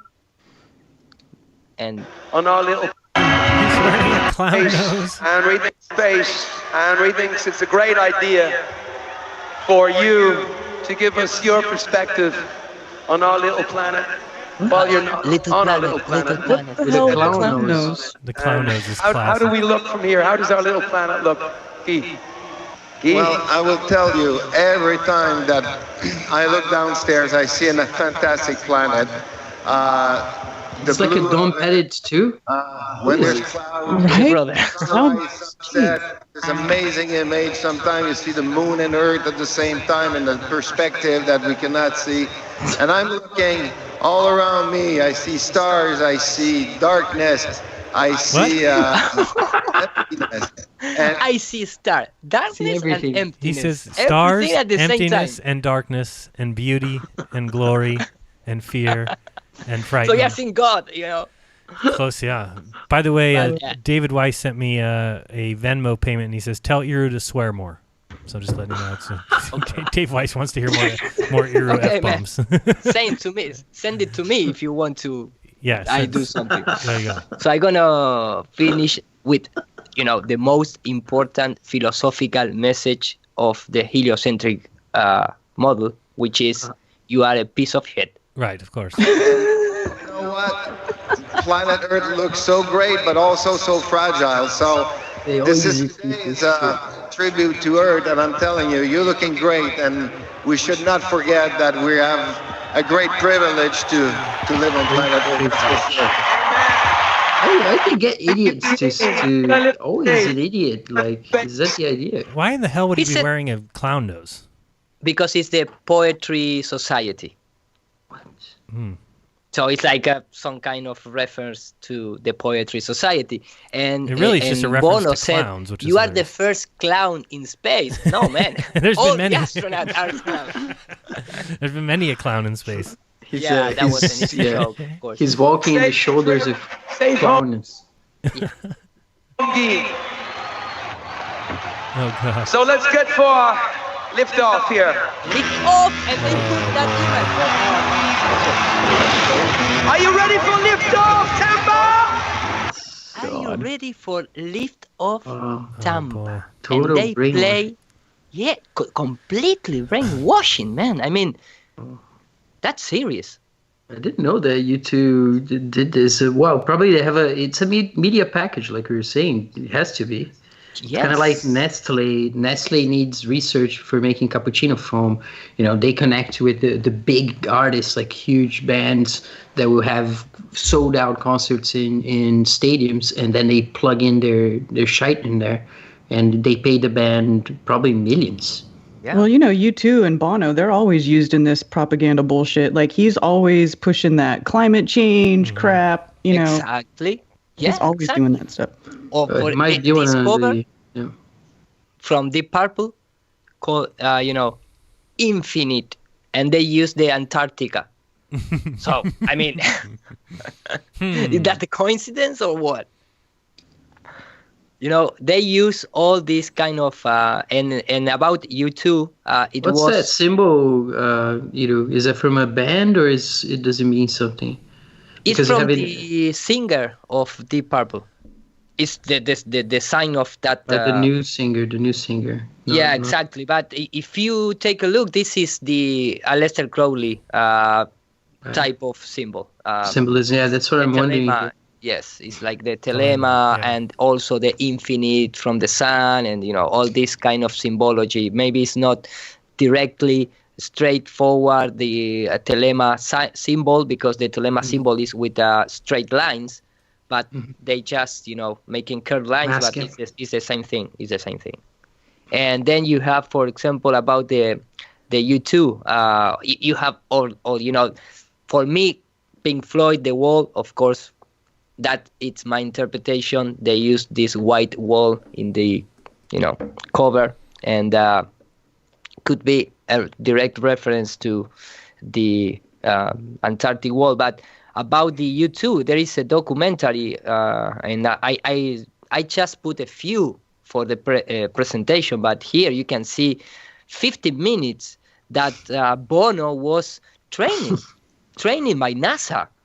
And they use this from 2009 U2 360 tour teamed up with NASA and the International Space Station. So all the tour was about brainwashing the people. Yeah, and of course, U2 was forced on all of our phones without any of us asking for it. Yep. Exactly. Which was it? What was it? It came with iPhone or what was the deal? Yeah, on your iPhone, on iTunes, you just randomly pull your phone up one day and the whole world had the new U2 album downloaded on their phone, without us doing it. Nice. Thank you very much. Appreciate that. Exactly, man. And all the people talking up with the astronaut and blah, blah, blah, blah. So, I mean, what I'm trying to say here is that it's a super big strategy. It's super big strategy. We have all the toys industry, the cloth industry, this is from a Spain festival out, in open streets, and they create all this sun symbolic up of the. I mean, it's in everywhere. Everywhere. Well, the World Cup in football, right? In the soccer, right too. The World Cup, they changed it. Used to be something else. Used to be a kind of angel thing. And then they made it into a ball, like a earth ball. Yes, and I have Asgardia. Well, I present a lot of things connected with, and something that maybe I am a little off from what we supposedly I had been talking, because supposedly I am not going to. What do you mean? No, go ahead. No, because I am not going to do the presentation. Supposedly, I'm going to talk about the whole conference. We like the presentation first. Do whatever you like. But no, sorry for that deviation. No, it's good. But I'm sure people would love to know what you spoke about there, and I know it's only in Spanish, so this is our English version. This is our English version. No, but for example, I all the time, and I made it also in English, but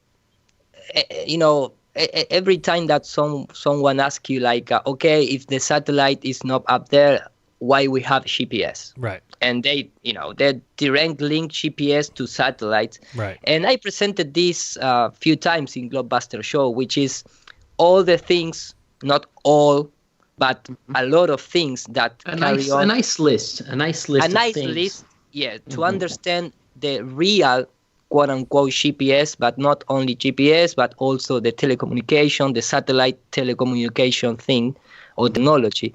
So this was the main list that I have downloaded from a video, from YouTube that I don't even remember who posted.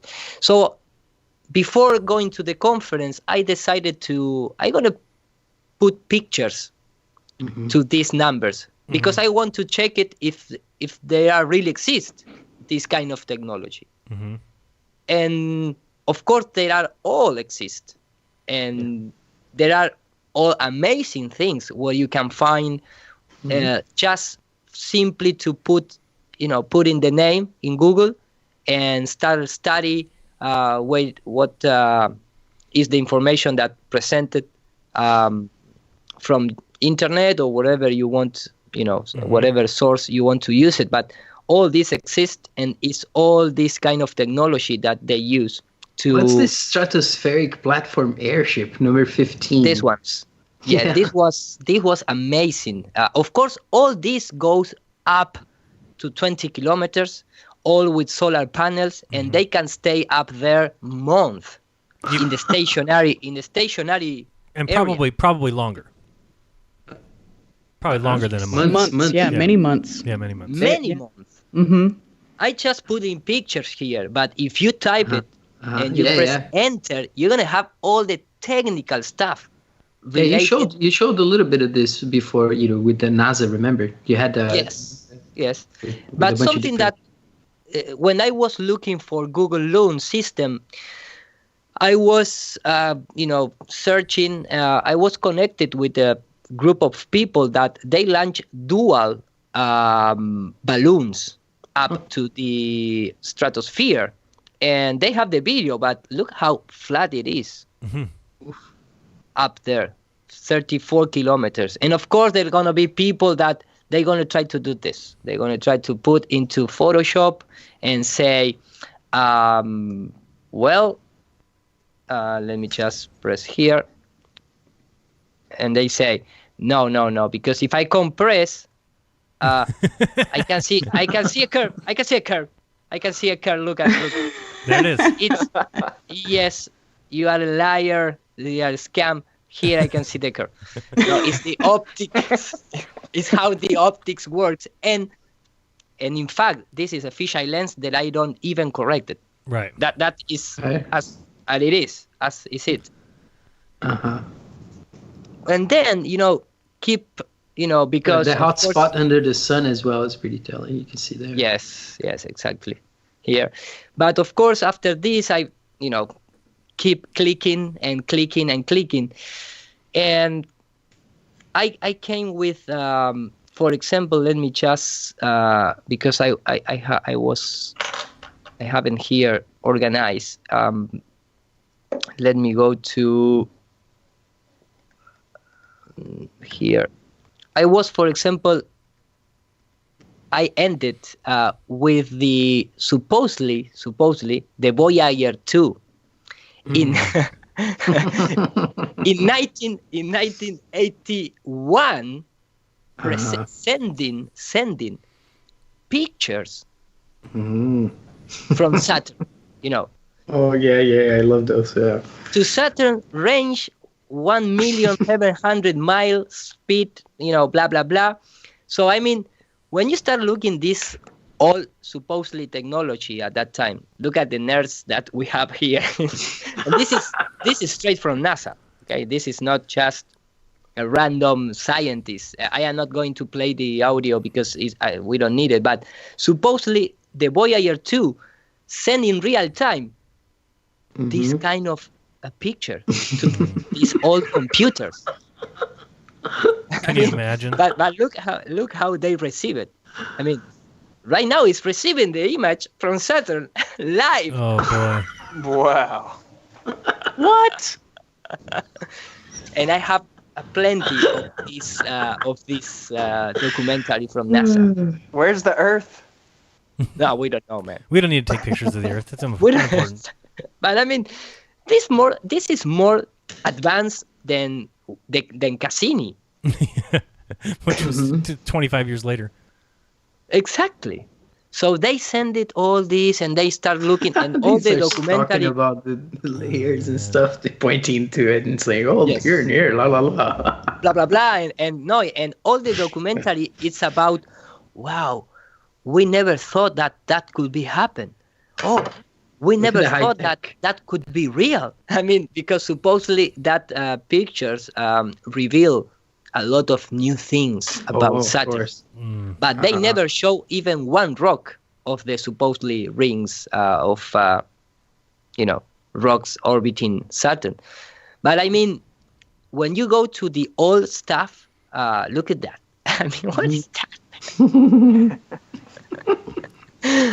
I really love the software that they use at that time, and look at that. And those are supposed to be rocks. It's amazing. Are those stars as well? Like No, not exactly. I don't know what it is exactly. What it is exactly? No, I am not exactly what it's. But not just that. From all this technology that NASA used for detecting the magnetic fields using lithium and barium and strontium and aluminum and all that kind of thing. Such a weird kind of game there that they do. And they say that they puffing this stuff out in the upper atmosphere to measure the magnetic field. Yes, and not only for measured they are still doing it in our days. Of course, everything is with sounding rockets. Everything is with sounding rockets, but they are creating, man-made comets and all this sort of light phenomena. Yeah, and they are trying to understand what happened. For example, this is Geophysical Institute study of Aurora. Sorry for my English. Sprouts? I can't read that. Oh. Aurora Sprouts space wind in series of rocket shot designed to test influence of the Earth electric fields, for example, using barium techniques, using already back in the 60s. Putting that into the atmosphere. 69. Yeah, look at that. They had the sounding rocket then, already. This one that we see now. From B2. They have sounding rocket from B2. Mm-hmm. And when you start looking, for example, I never know about that. They have, for example, projects called Saturn 1, where they drop rockets to release water in the upper atmosphere and see how they, they react in the upper atmosphere. And when you start to compare this with our days, with the SpaceX and things like that, it's really, I mean, take a look. For example, they're going to go a little forward, and I believe it's for example, that is the water release, boom, in the upper atmosphere. Of course, they start with water to see what's going on. Then they go with lithium, barium, and who knows whatever they are doing in our days. Aluminum, yeah. Is this presumably after they cross the line into the suspension stage, into the superfluids? When they release this stuff, or before the 100 kilometers? No, this is before the sounding rocket that I presented. Right. But I don't know. Less altitude, we mean, right? Yes, and not only that, they, for example, they use global balloons to drop so-called atomic bombs in the upper atmosphere, not just with rockets. Mm-hmm. And you have all these kind of crazy things that they are doing up there, And I mean, they have a super, alternative program that they are trying to. This is my opinion, of course, but they are trying to get out of here. Right. I've been trying that for a while. Break the gas ceiling. And then, Ira, isn't it true that helium doesn't burn, right? It's not flammable? I am not a specialist in that. I thought that, sorry. I heard the same thing, but... Yeah, I think I've heard that helium doesn't, which is interesting when you think of the SpaceX launch that supposedly blew up, where it just looks almost like what Iru just showed, like a releasing of water or a releasing of helium, right? Because it wouldn't be an explosion, and that's exactly what we saw, was not an explosion. And I think that's because I have seen a couple videos before where somebody has like a balloon that catches on fire or something, but I don't think that's helium. I think that's hydrogen. Yes, I don't think. I don't think if you lit a flame next to a helium balloon, anything would happen. It explodes, right? No, and the balloon would pop. Don't get me wrong, but up there the temperatures are really low. Right. We are talking about almost 0 Kelvin. But if you go a little lower, for example, I don't know, maybe 40 kilometers up there, supposedly the temperature is like minus 100 degrees. Right. When you go with a commercial plane, you have minus 60 degrees. That's where I start having to draw the line a little bit, though, because I just look at it and I say, at a certain temperature, your equipment would malfunction. So I don't even think that you can really have a thermometer that's going to be able to catch the 0 Kelvin. I wouldn't think so. I mean, I could be totally wrong on that. We did get a couple super chats. I am how Lone is it Frog. that they do it? That's a good question. Of course. I got to check into that. Yeah, I am Lone Frog says the lounge gives me great cheer. Well, thank you for that. Douglas Falk sent a super chat of 20 Swedish dollars or whatever. He says, Iru, did you catch the Guardian article regarding the Flat Earth Football Club? And we can talk about that a little bit in a few seconds because I think that's interesting stuff. Yeah. Windrider said, my best to you and your family. I've learned a lot over the years, so thank you for that. I appreciate that. And then Dan Morris said, Mardi Gras in New Orleans, February 25th. There will be plenty of people willing to talk on camera. Yeah, that's another thing. I think if you go outside bars or where people are drunk or at the Mardi Gras, you'll probably do pretty well there too. Quite risky. Sorry. Gotta wear a bulletproof vest. Then, I always laugh. We were talking about the Voyager 1 earlier, and there was another Quora article recently I read that somebody asked, how has Voyager 1 reached so far, and how is it being fueled? And the answer from this astrophysicist is it doesn't have or need fuel. In space... They don't need nothing. No, in space, if you fling something fast enough, it just keeps going forever, and that's what keeps it moving. And then lower down in the article, he says... both Voyagers will die in about 10 to 15 years. However, they'll still be moving along at just the speed they did before forever. And they won't need an ounce of fuel to do that. And not only that, but remember, Jeran, that you have the aliens that take the disc that Carl Sagan and they come to the Earth. And play the record, right. And play and play the record. And then they put it again in the Voyager without NASA notice. And they come here and create a crop cycle. No, they say, hey, we are looking at you. No, we're watching you guys. They beamed the crop formation, crop symbol in response to the Arecibo message, right? The one that they say they send it from Arecibo, and it has like the alien head with a new DNA in a different solar system. Yeah, that's the one. That's the one that's hilarious. Like that's how you know it's total joke. Like but there's something with crop circles is going on. People still look at it because it's like it points to some. It's almost like a cue. It's almost like that. Yeah, but it's blue beam. It's blue beam. Yeah. It's this idea to believe in aliens. And by the way, what we are looking now, it's a telescope balloon launched in the 2018 from Switzerland to Canada with a trip of 3 months up in the stratosphere. And look how the clouds change. And, of course, the curve that you are looking, don't panic. It's just the fisheye lens and the optical, how the optics behave.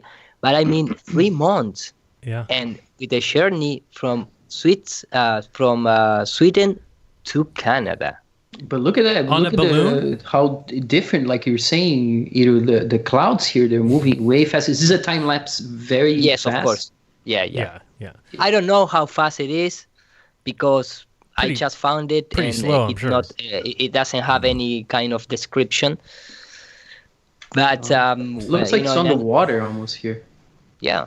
Douglas. No, Falk and we are Douglas, just at the. Go ahead. No, go ahead. No, I was going to say Douglas Falk. It's your show. Thank you. Yeah, Douglas Falk sent another super chat and says Bilu is on the Voyager now, which I don't think that's true because Bilu's here in the forest. He's down near Iru, hiding in bushes.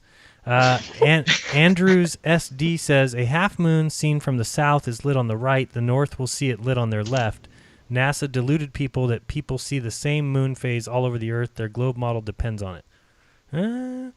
Not so sure about that, if I read that correctly. I do think that they lied about the reason why we see the moon opposite, but as anybody can do in their own bedroom, just put up a circle on your ceiling, mark one side of it with the letter A, the other side with B, and then put it on the ceiling, and then just walk around your room, and you'll see that all angles will change. If it was a half moon with the bright side on the right, if you walk to the other side, the half moon is with the bright side on the left. Yeah, that's a great point to demonstrate this question of the moon and the stars and so on. I had to do that with people on the street, with a friend, and make that demonstration. The whole thing with the phases of the moon, for me, and I was thinking about this because there's a big difference. When the moon is one side, okay, the new moon, right? It's much closer to the sun, supposedly, right? And on the other side, when it's the full moon, is farther from the sun, right? And there's a big difference there. But then on the midway between those two positions, you don't get a change in the gradient of the power of the light on the moon.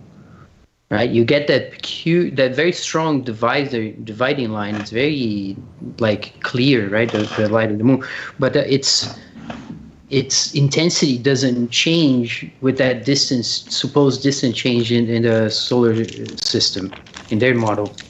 No, although I think they would just describe it as it's so minute, right? I mean, if you have the moon on one side and it's 93 million miles from the sun, and then if you had it on the other side, you would only add. Will double the moon distance, so 500,000, 500,000. So they would just say it's less than a 0.5% or something. Right. Okay. Yeah. Thank you, Miguel Beaumont, for this super chat as well. Go ahead, Iru.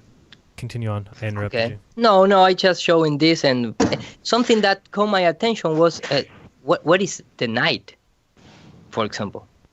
Remember, this is not one day. This is like a full journey, and I never see. Whoa, that's interesting. I never saw night.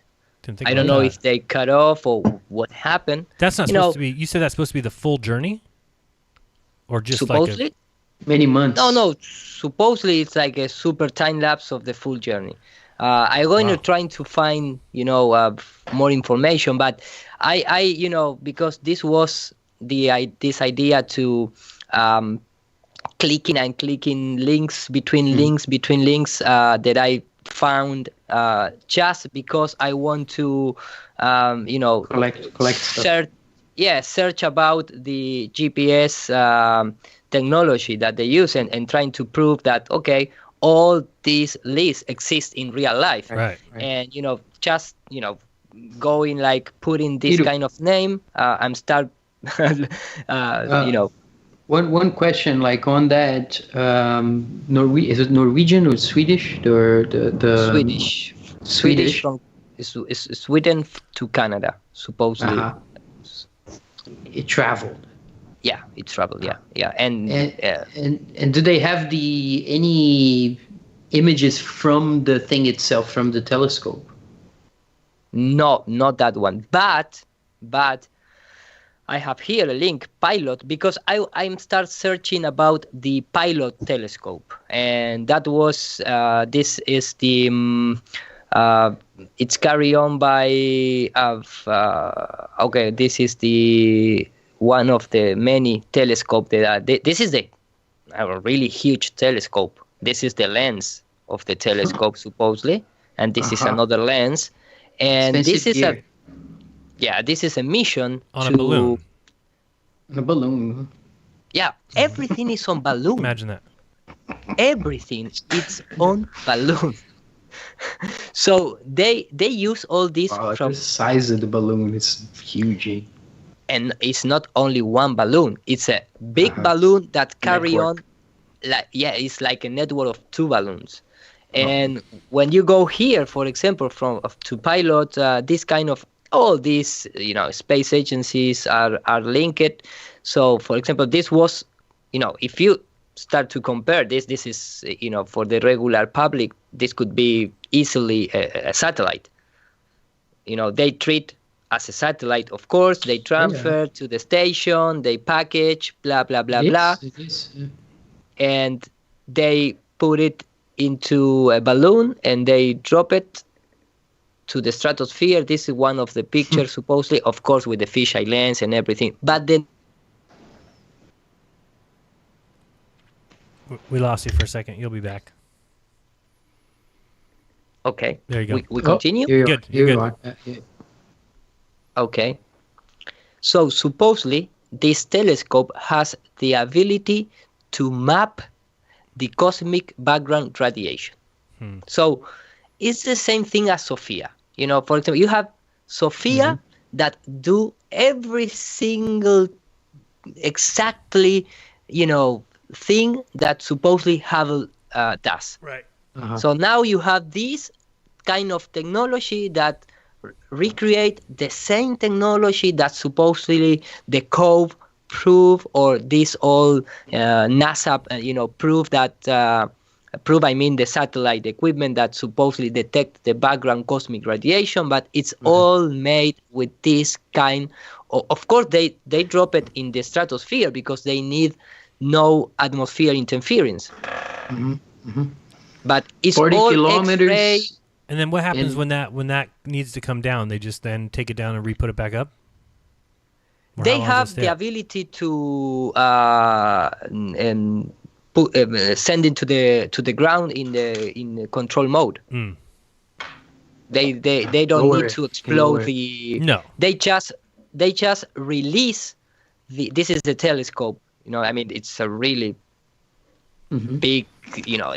This is, if you have all the telescope supposedly in the space, you're gonna have. You're gonna do all this. Yeah. Why would you need that? Every single day. Every single day you are. But the size of the balloon in contrast to the size of the satellite or the Satelloon or whatever, it's huge, right? We're saying 800,000 cubic meters. No, it's like super a huge. monster. Yeah. It's super huge, and poof! I downloaded from from Chinese dropping balloons to news, Portuguese, Brazilian news with a satellite from NASA dropping on the roof, almost killing a family entirely. This is in Portuguese. Quilômetros por hora. O destino era uma região rural aqui de Mojimirim, mas por causa da a rural region, Mojimirim, close to São Paulo. It's in São Paulo state. Well, you know what? This balloon hit the roof, and only 15 minutes later, the NASA engineering and the military are there. Already there. Are there.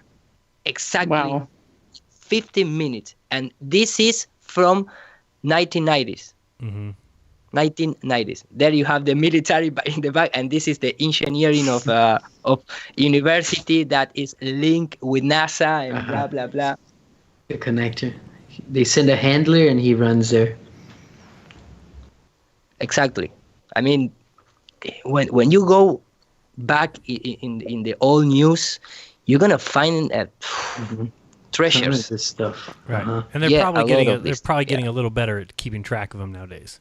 A little better. So, with the cosmic background radiation satellite that you showed, was that either the COBE, the WMAP, or the Planck probe? Exactly. Yes. Wow. Supposedly, and we talked about this a few times in the past, but supposedly I have a full in the academic. I believe it's for example, so I put cover. Maybe it's going to radiation, but supposedly they have all these proofs that proves the cosmic background radiation, but everything starts with the Penzias and Wilson. Yeah, that's a classic. Here from the ground. And immediately, like 30 years later, they prove the prediction from Penzias Wilson that it's not more than white noise, if you want to see now, or the radiation that the firmament, Big Bang. Exactly. So you have real equipment here on the ground detecting something, but it's entering in our world and is reflecting from the ionosphere or whatever you want to call it. Mm-hmm. And then NASA came to the rescue and they sent the COBE probe, the WMAPCO, and the Planck's, and they confirmed the prediction. Mm-hmm. And the animation is the same from the MAP, and Planck is the same CGI production there, the same crew. Exactly. So they are like prophets, because remember that even this equipment was used to prove the Georges-Lemaitre prediction. Right. Yeah, they just put that out. It's just such a crazy story, because for me, when I read this, they just made it up. They just said this is what was left from the Big Bang explosion. Oh no, that's it. Okay, we got it. That's it. Essentially, that's what it is. It's nuts.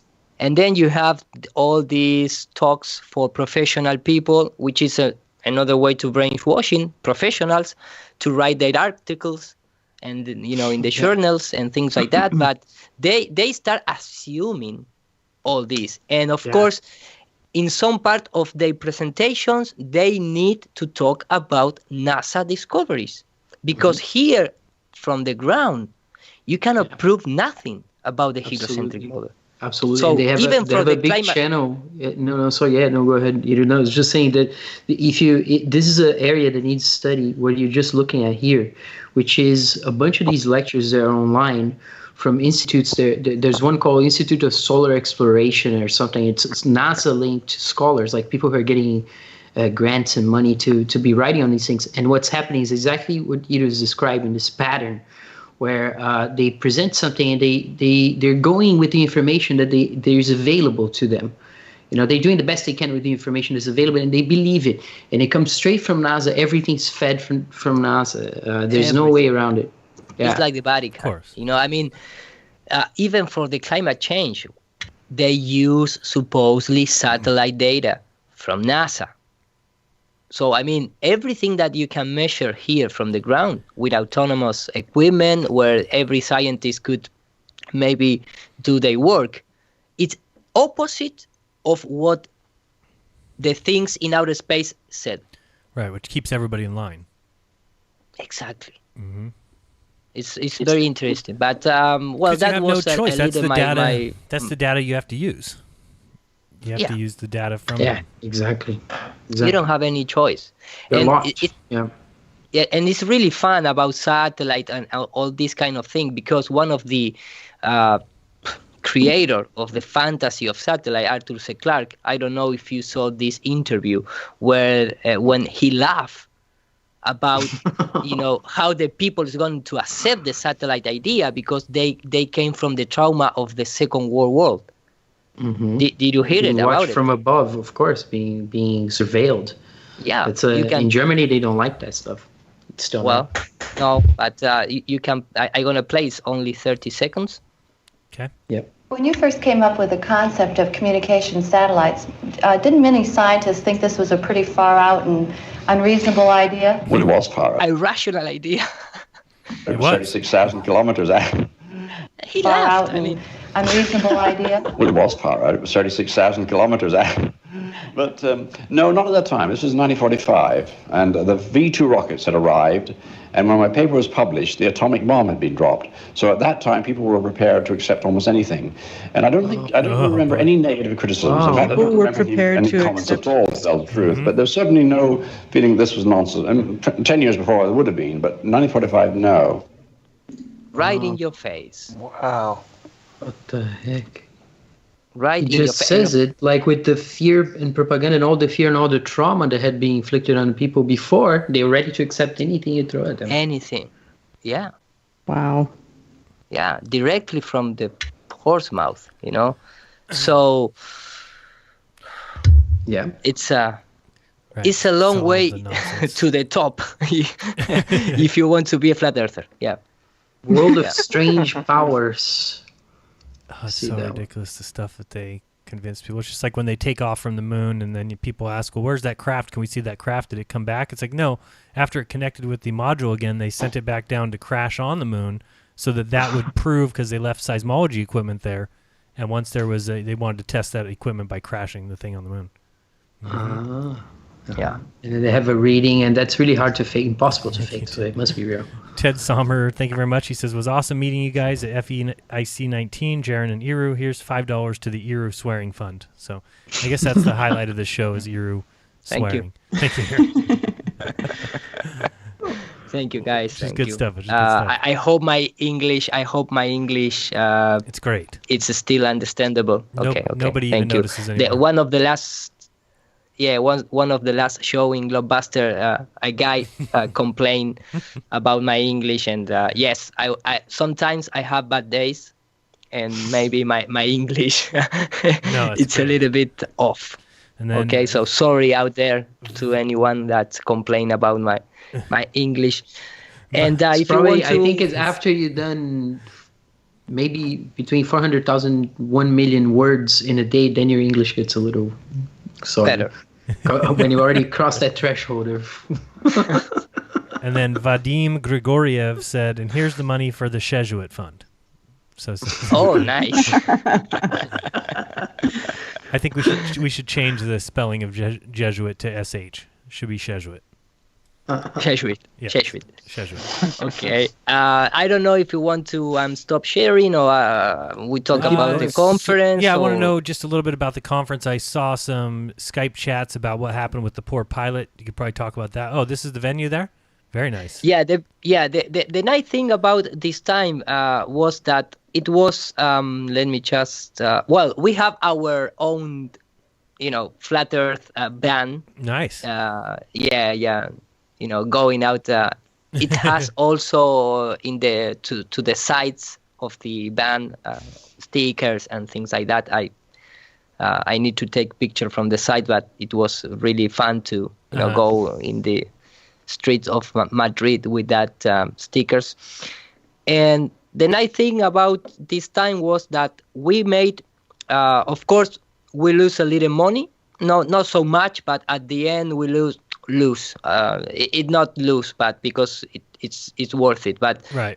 we was under like $300, something like that, because we rent a theater in the middle of the most important zone in Madrid. Mm-hmm. Because we know that we are going to be 500 people outside in the street during 5 hours.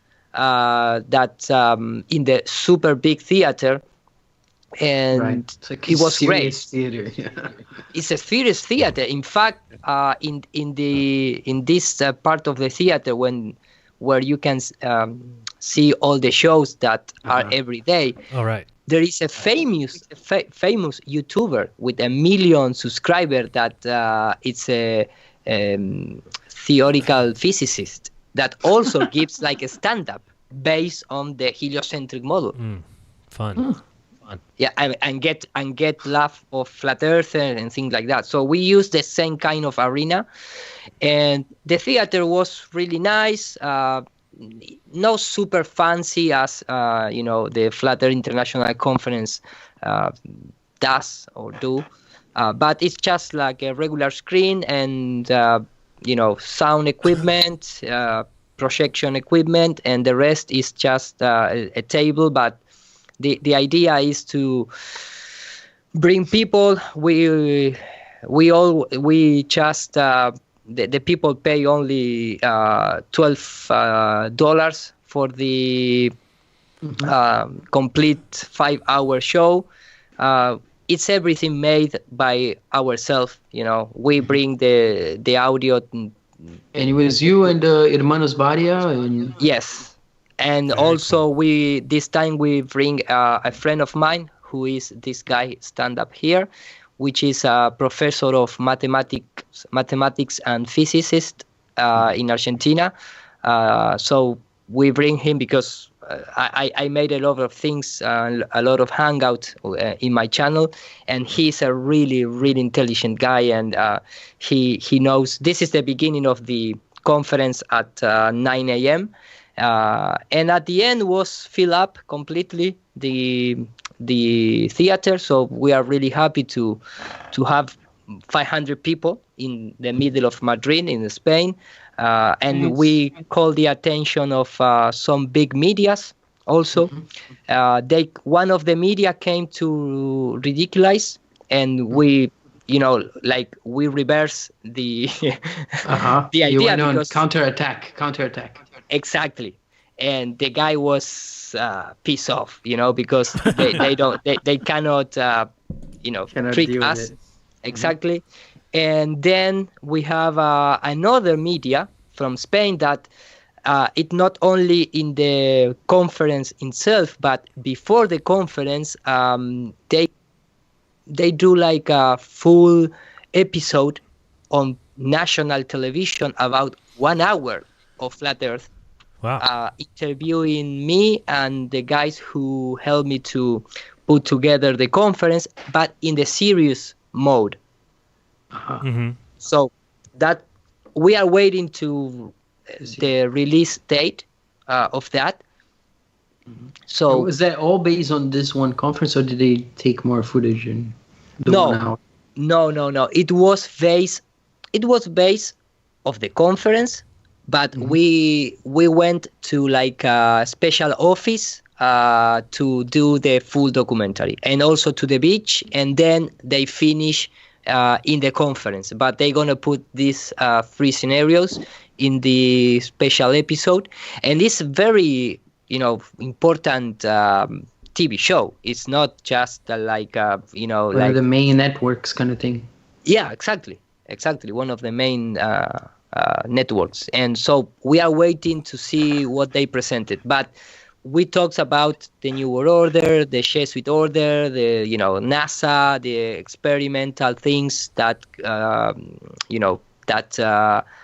corroborate the flat Earth. But we talk about everything. It's not just the shape of the Earth, but also this dictatorial way of living that we are. Right. And so it was a really nice conference. And of course, I am not going to make a long presentation about this, but after the conference, we went to a team play soccer from Flat Earth. So we go to the official so-called stadium. It's not the stadium because it's their home court kind of thing.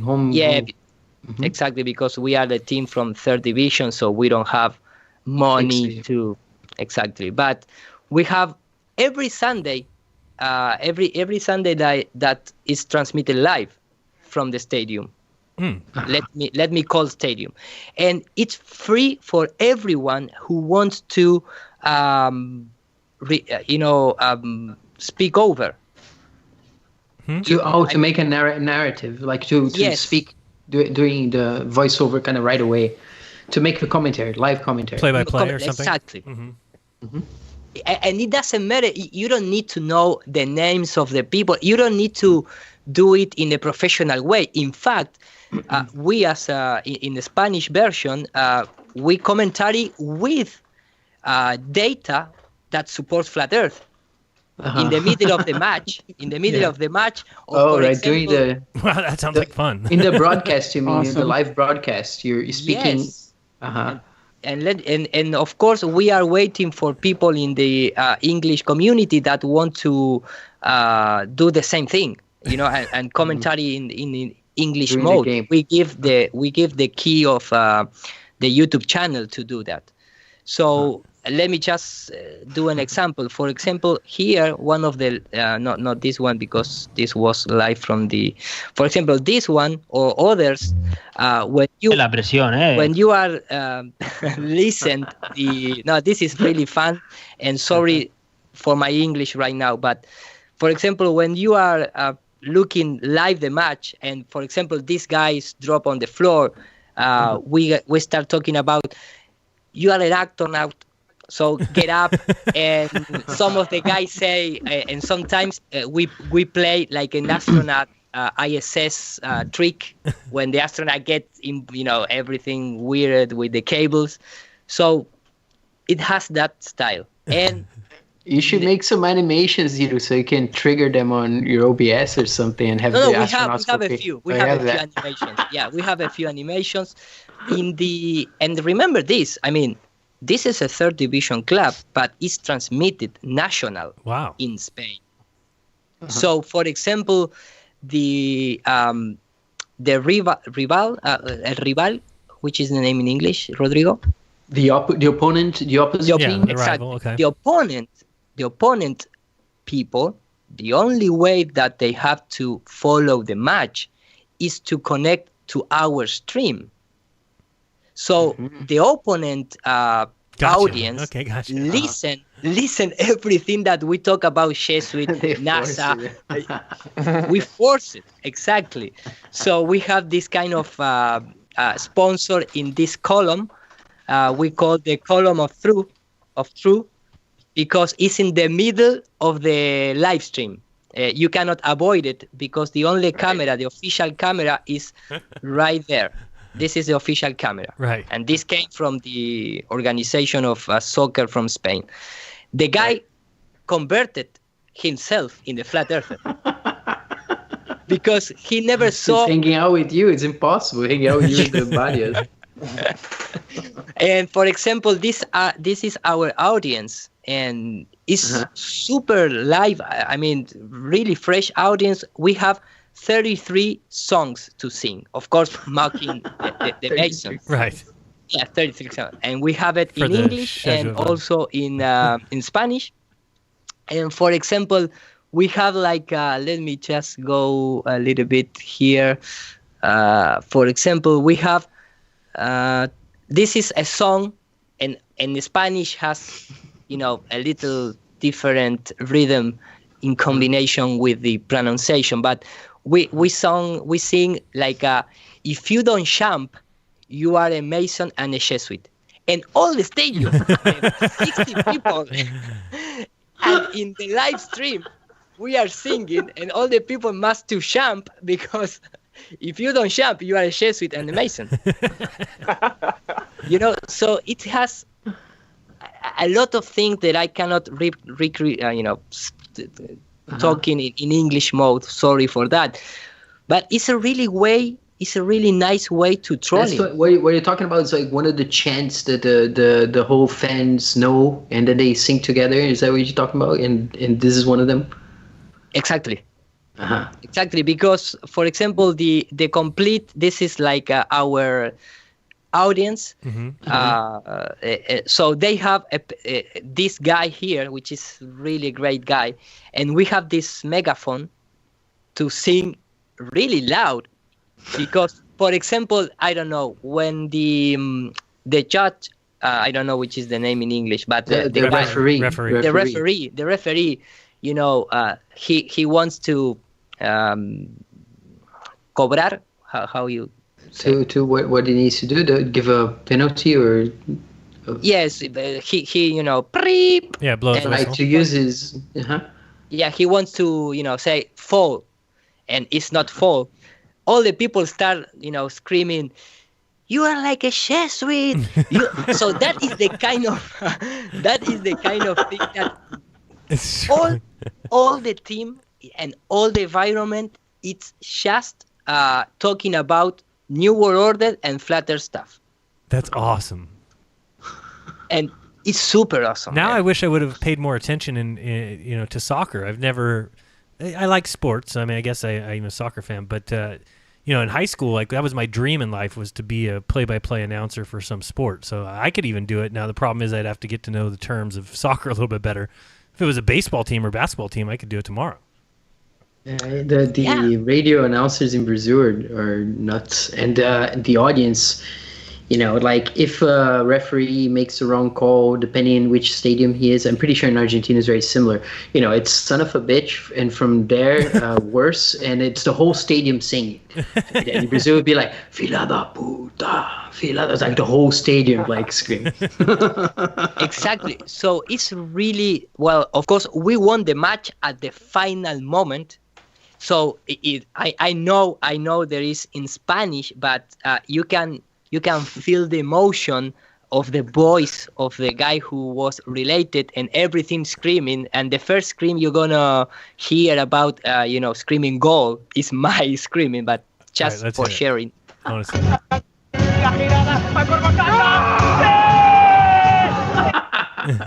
You're crazy.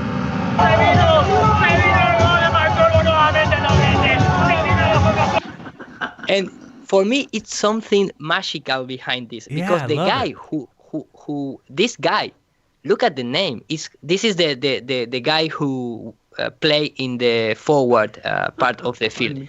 Pan Corvo. It's like say pan from the goth pan curve. So it's crazy, man. I mean. So no, it's a really fun project. I mean, it's one of the best. Do that. Imagine if you guys have like a NBA, in third division NBA. It would be so awesome. I wish there was something like that. I wish there was some minor league baseball team that was doing the same thing. That would be amazing. Yeah. That's exactly. Right. Yeah, that never happened in the States. Hey, no teams yet, but some venues, I think, some restaurants with the flat Earth theme exist in the States. Yeah, I've seen some, flat Earth pizzas around and some other stuff. I don't know if they're really. There's flat Earth pizza in Virginia City in Nevada. Right, and the owners of that are flat Earthers. Also that Flat Earth Brewery, which I think is in, I want to say Michigan, but I'm not sure.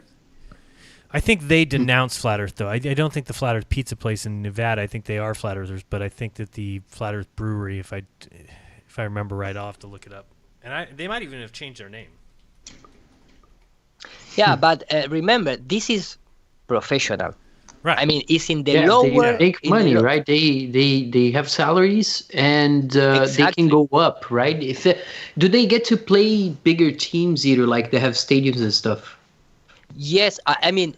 They are in the lower division that allow you to be part of the professional institution. Mm-hmm. So you don't receive money as a second division team, for example, but you are transmitted live, national TV.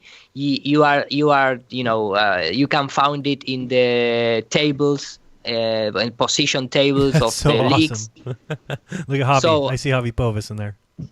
Yeah, exactly. And of course, not all the guys that play in the team are flat earther. Mm-hmm. Of course not. But I mean, so this is a really big project. Nice. Wow, Jaron, you're right. The Flat Earth Brewery did change their name. Now they're St. Paul. Yeah, they did change it, huh? Mm-hmm. They did. Yeah, I had to look. Yeah, I think because of Flat Earth, they decided to. Now it's St. Paul's Brewery? St. Paul Brewing. Oh, okay. Minnesota, yeah. But I think that the people who do own the Flat Earth Pizza in Nevada are Flat Earthers. I think I've talked to them before. Yeah, they are. And I think actually Shelly is friends with the guy that owns that, or she knows him Maybe somehow. That's where I heard it. I know I've heard it somewhere through some direction. I don't really know. Oh, what do we got there? What about the place you use Firmament, was it called, Karen? Oh, yeah. That's where I had Flatoberfest over here in Greenville. The Firmament, yeah. The guy that runs that, he's a Flat Earther. Oh, he is. I didn't know that. I didn't know if it was just called that or whatever. And has he had that place for a while? I mean, has it been named that for a while? Yeah. Yeah. I actually think there's a few firmaments around the country. Mm-hmm. Mm-hmm. I don't know if that name originated because of the Flat Earth thing, but I know that the guy who runs this firmament in Greenville, Andrew, is a Flat Earther. Nice. Awesome. Yeah. So it was like a dream weekend, really. It was really fun, of course, with all because we are, when you do this kind of conference, it's not it's not about the shape of the Earth. You are denouncing the system itself, because it's much more to it. Yeah. It's more much to it than just the shape of the Earth. So when the media, the press, coming to trying to ridiculize or things like that, they get out with brainwashing. One question for you that I think would you say that the crisis, like the economic crisis, like in Argentina and in Spain, because Spain had gone to a really bad one, does that in a way like help for disinformation, because you have a critique of the system? That's what you're talking about right now, right? To spreading, people are more open to it because they understand they'd be screwed by the system. I believe in Spain itself, they are getting crazy with the parental pin and the chemtrailing and all kind of things with the pharmaceutical industry. So they are really open it. And remember that in terms of Europe, Spain has the more population in terms of conspiracy researchers. Of course, you're going to have the alien researchers, but you also have a lot of people talking real things, like chemtrails, like pharmaceutics, like you name it. So the people of Spain is not like people that living in Switzerland or in Sweden or Luxembourg or Norway, England, countries like that. They have a really big population that are questioning the system from a long time ago. Mm-hmm. Yeah, and they had their dictator, which was horrible. Exactly. But I believe it was a really nice conference. Of course, we have the pilot, but I don't want to talk about it because you don't want to talk about the pilot. The core of the whole question. Yes, but of course, yes, I know that. But really, he has really bad time now because all the people that are trolls start to denounce him. He's been attacked. Yes, trying to send emails to the company, and he come from himself. He's not representing even the company of the pilot community. He came like a private mode. I mean, you have free of speech, but the people start attacking him. All the trolls start attacking him. Crazy. A persecution. So I get off the part of I take off the part of the pilot in the conference that I put in my YouTube channel. So what you can say. I mean, there are sick people out there, really. It's just pathetic, man. I mean, nothing bothers me more than knowing there's people out there that, this guy can't just go to a conference and have a conversation. He can't just talk. He can't just share experiences, that you're not even allowed to do that, Yeah. And it's crazy. I saw an article yesterday, and I don't remember where it was, but it was talking about how if you're trying to get a job, you have to remember that everybody's going to search you on the internet. So it said, so make sure you never found saying that you think that the Earth might be flat anywhere on the internet, because if you do, and you then go try and get a job, that's the first thing they'll see, and you'll never get the job. It's just they love putting stuff out there like that in the news. And of course, we saw what happened to the pilot that came on Globebusters and told us all her experience and her ideas, and she was then grounded. So again, it just makes it difficult, and that's why I give a lot of respect to anybody who can stand up to that. But I understand that many can't. It's just something that many people cannot do. Yeah. No, it's crazy. It's crazy, and it doesn't matter, because I know that all trolls out there trying to attack me via the pilot. But I mean, you must have I don't know what inside of your heart, something wrong, huh? Some coldness or some. I mean, some people might call it demonic. Some people might. I mean, there's a million different things you could use to describe it, but it's something sickening that for some reason we don't have. Exactly, because even the most troll out there, I don't want to even hurt. I don't know, Wolfie 6020. Me neither. Me neither. I mean, go out there and talk about whatever you want, man. Enjoy yourself. You are free to do that. Yeah, I totally agree. I totally think it's okay to, people can make channels and talk about whatever they want. And if they start talking about things I don't want to hear anymore or whatever, I just don't watch anymore. It's so easy. And yet these people are calling people's work, trying to get them fired, they're trying to imagine not just that person's life, but all the lives connected, whether they have children, whether they have a wife, whether they have brothers and sisters. It's scary. Exactly. And sad. I mean, there's no reason to do that to anybody. Why should your intent in life ever be to destroy something somebody else is doing, And that is why Wolfie did not use the real name, because it doesn't matter if you are in the heliocentric side, but if you are, getting on this kind of fight between flat earther and not flat earther, you can lose your job too.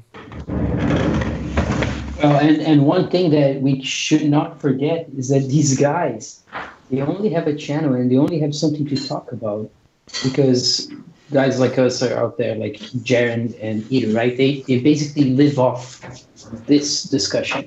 They have nothing else to say, right? And they don't say even right. They it's terrible what they have to say. We already debunked them as liars from years ago. So they're still yapping out there. So that leads a lot of people to think that they're being paid, because there's no other way around it. But still. Yeah, and that is why you need to, you need the support of outside people, because I have the lucky that I have my own animation studio, and a lot of people help me to, be a patron and things like that. But if you are just a regular guy working in the system, it's going to be really hard to put your face. Yeah. And at some point, you need to put your face for the people out there to start questioning, Who are or you? not believe What are you, you? but Yeah. at least find something real behind your information. Right.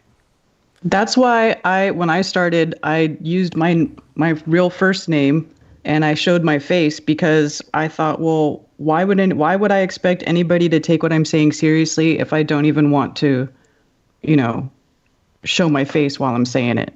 Because that was my opinion. I know there's other people who. Me too.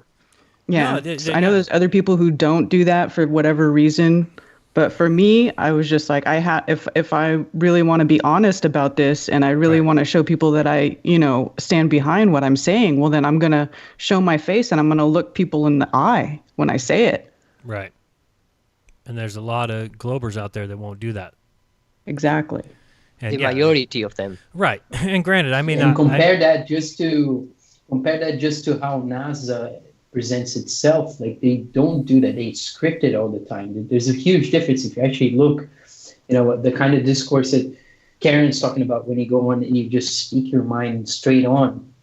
You don't ever see. No, you don't get that. Especially astronauts definitely are like script readers. They have to toe the line. You don't hear anything new. You don't hear anything personal. Mm-hmm. And you repeat and repeat. Yep. Our side is the side of authenticity. Right. And honesty. I'm just giving honesty. I'm just giving my honest opinion. And the sad thing is that people, because you give an opinion differing from the mainstream, want to not only just attack you on the internet, but in real life as well. That's the problem. Exactly. And for example, when I see this kind of conference, criminal. Let's not forget that it's criminal. Sorry, Ida. Just had to jump in there, because we tend to think that this is normal. Yeah, it's okay, but it's not okay. Like, if it was if it was because of a race or religion, it would be outright racist or whatever, persecution. And in our case, it isn't. I don't know why, and it's bizarre. It's so bizarre. If you watch anything in the mainstream, all they talk about is inclusion, right? Inclusion this, inclusion that. Everybody has a voice. You can, if you want to call males females and females males, and you can do all that, because you have to be inclusion, and you can't set anybody out. But then the second that flat earther comes up, those people are different. Those people can be smashed on. They can be made fun of. That's okay. We don't need to include those people. Right. But I think a lot of people don't do that. I think a lot of people actually, they understand at this point. I think this is a strong point we have, and I think a lot of people get this. But it is, the more we point out and show, kind of like that troll that came after Nathan, that we expose that kind of behavior, the more people have to stop and think, is this the right way to interact? And sorry, you've been trying to speak for a while. Sorry.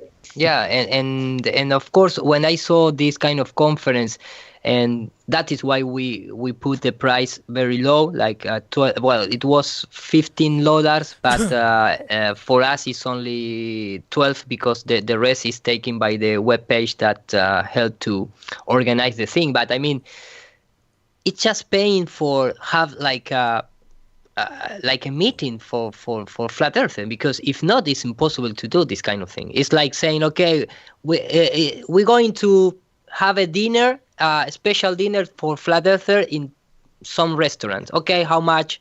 $10. Okay, let's go.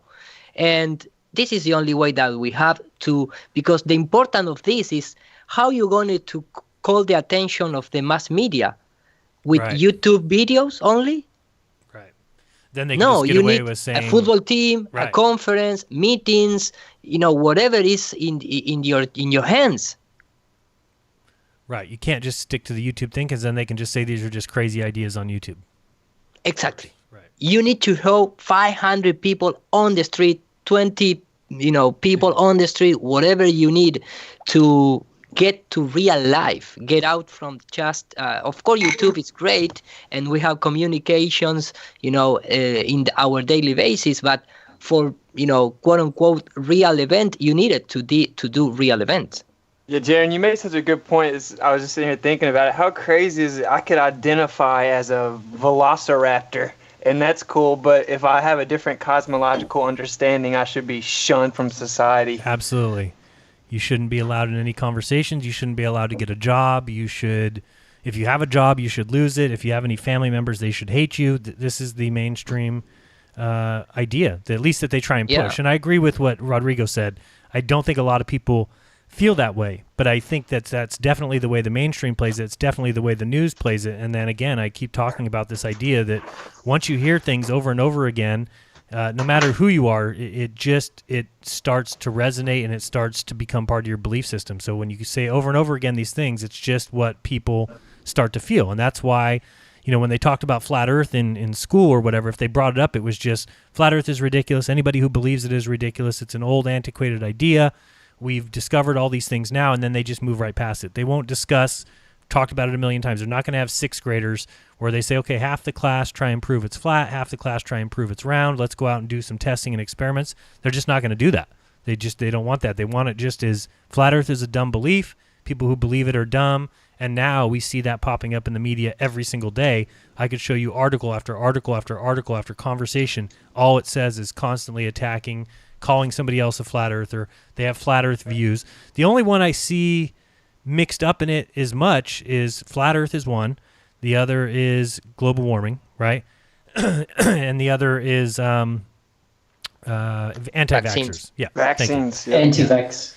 Those are the three that they'll use in perpetuity. And, it's so funny because I forgot what article I was reading, but somebody said, I think it was on RT or somewhere, but they just pointed out that the quickest way to get somebody to not believe you is to make belief in something mandatory, right? And that's what they do. They make, global warming, if you don't believe it, it's mandatory that you believe it. And then, I don't know what they're thinking, because what that's leading many people who have realized that the media is telling lies is to start questioning those things. Like, wait a second, why are they pushing it so hard?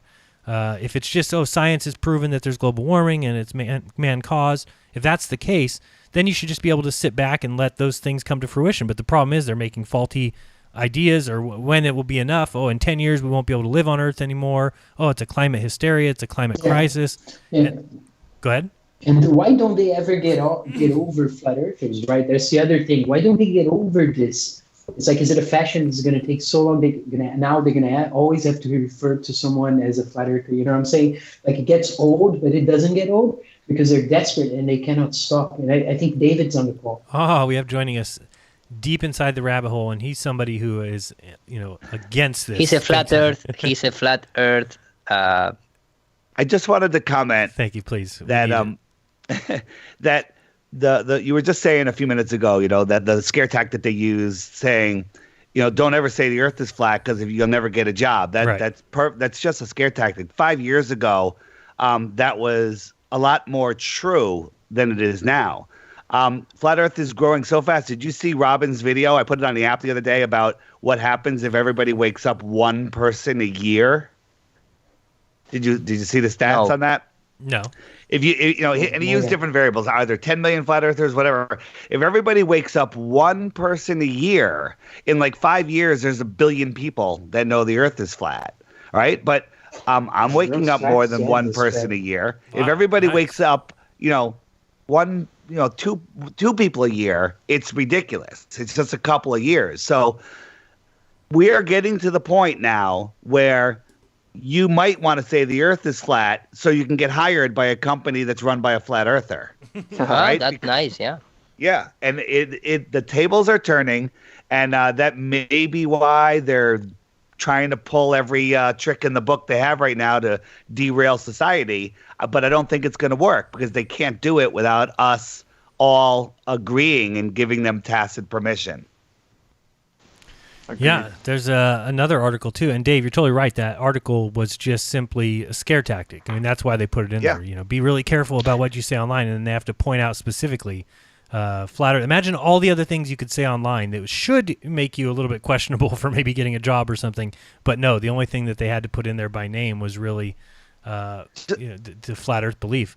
Just think about this. Think about this. We all of us flat earthers, we actually think, as compared to globers that just believe indoctrination and refuse or have the inability to think. Right? So, but this is the way it's been forever. I'm not saying that we're smarter, but we're smarter. Okay, so we are a more employable group. Like, if I want to pick somebody that I need to be in a position where I need them to create and to think and to work out details, who am I going to hire? A glober or a flat earther?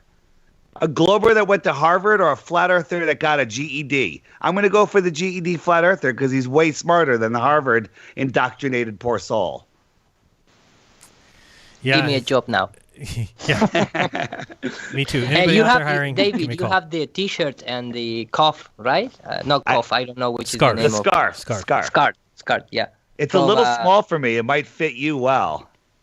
Well, why you buy a small? I didn't buy it. It was a gift. It was a Christmas gift with my Junicorn sweater. Oh, right. Okay. I'm going trying to bring you a decent T-shirt so you can use in your live interviews with. Nice. Thank you. Yeah. And for you too. Thank you. I would like one. Yes. I remember. David, I remember that you used to say that, for instance, if you go to New York, you talk to anybody on the street, they don't even know about Building 7 and they believe the official story. 9 out of 10 people in New York, in Manhattan, don't know about Building 7. Right, but you say that if we wake up one person a year, that will be, there's no way they can win. So there's more optimistic. Well, it's here's the thing. The conversion rate from flat Earth back to the globe is essentially zero. Only if you have a massive brain trauma and have a gun pointed to your head do you switch back to the globe. But if you look at it, like if you look at the 9/11, right? Well, I was just using that as an example of when people say, well, how do you trick so many people? You can't keep a secret. People are so brainwashed, they can't even tell. People in Manhattan don't know about Building 7. So, keeping a secret is pretty easy in a dumbed down, fluoridated world. But we all see it. If you haven't seen the video, it's on. Go into the app, go into the archive, and it's just from a couple days ago. It's the one with the chart. Watch it. Robin does a great job. Or it's on Lifting the Lid YouTube channel. He has it on his channel also. It was really nice. A guy from Ireland came to the conference just for show me the app of the Flat Earth clock in his phone. Nice. I sent a picture. I sent a picture in the comment of Skype. Yeah. I think I saw it. No, the other thing I was reading, there's an article I saw by some website called the Stanford Advocate or something, but this guy's making his predictions, his prophecies for 2020 and beyond. And one of the things he puts in here that, of course, they've got love to throw in there is he says, and with so many conspiracies riling the sheep from the deep state to the claim that the Newtown massacre was a liberal hoax aimed at embarrassing the NRA, I predict that the next nexus of pseudoscience and paranoia in this world will be flat earthism. In a country where large numbers of evangelicals believe the universe to be less than 7,000 years old, between 6% and 20% of the population think that the moon landing was fake news, and 25% of Americans think that the sun goes around the earth, it should come as no surprise that flat earthers will be 2020's version of creationists, Mormons, and Scientologists. So that's one of his predictions for the 2020s. So again, why are they putting that in there? Because they know it's going to be coming up more and more and more. And if it was so ridiculous and such nonsense, then believe me, it would not be something that somebody would be predicting would be around for the 2020s and will become 2020's version of creationists, Mormons, and Scientologists. Sorry, Dave, go ahead. If you have an idea about something, not just whatever it is, and it's ridiculous, someone's going to point out that it's ridiculous, and then it's dead. It's over. It just ends. We're still here. We're growing. Nobody has crushed the flat Earth. If anything, we've crushed the globe. We have a football team beyond belief. And we have a football team. Yeah, we have a football team. Just like Dave is saying, the problem is for them is that once people unplug from the box, is what I say, once they realize the lies about the Earth, they're not going to go back. So they have to prevent it from the jump. Absolutely. That's what I've said. That's the biggest problem. The second that you even consider it, the second that you sit down and say, let me look into this a little bit, then it all starts flowing downhill from there. Then all of a sudden you're finding all these errors. And we hear the same thing from everybody. It's like what we heard from Austin when he tells us his journey. I mean, Austin told us the same thing we've heard from everybody, right? That they hear it, they think it's ridiculous, and then they have to go prove it to themselves, and they go start searching for images of the Earth. Then they realize all the images are different. They're all CGI. Then from there, it just all crumbles. And that's why I think the same thing is true with the moon landing. This is why they have to put such a big push on making sure you call anybody who believes the moon landing was a hoax as a ridiculous idiot, a simpleton. Why? Because it is, if that's revealed, once people realize that they can be lied to on a large scale, imagine how everything that we've ever seen as far as structure in this country at least would just fall apart. And I've heard people say, I don't remember if it was on a show Dave did or somebody said, yeah, but what would happen if everybody found out that the Earth was flat? Or life would still go on. We'd still all go to work the next day. Oh, nope. You could think that, and it may last a week. It may last 2 weeks, but everything that we know will crumble. At least all these... Yeah, but with that line of thinking, what changed my life if an asteroid, we discover a new asteroid or we discover a new planet? Right. I need to still go to work tomorrow. Yeah, that is you the accept point. that article.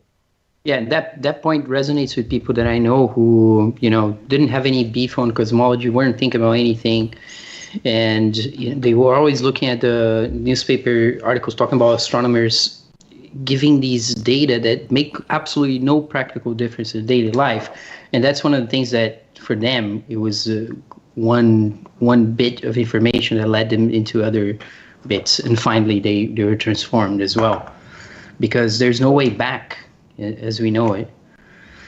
So I need to stop sharing now, Jenan.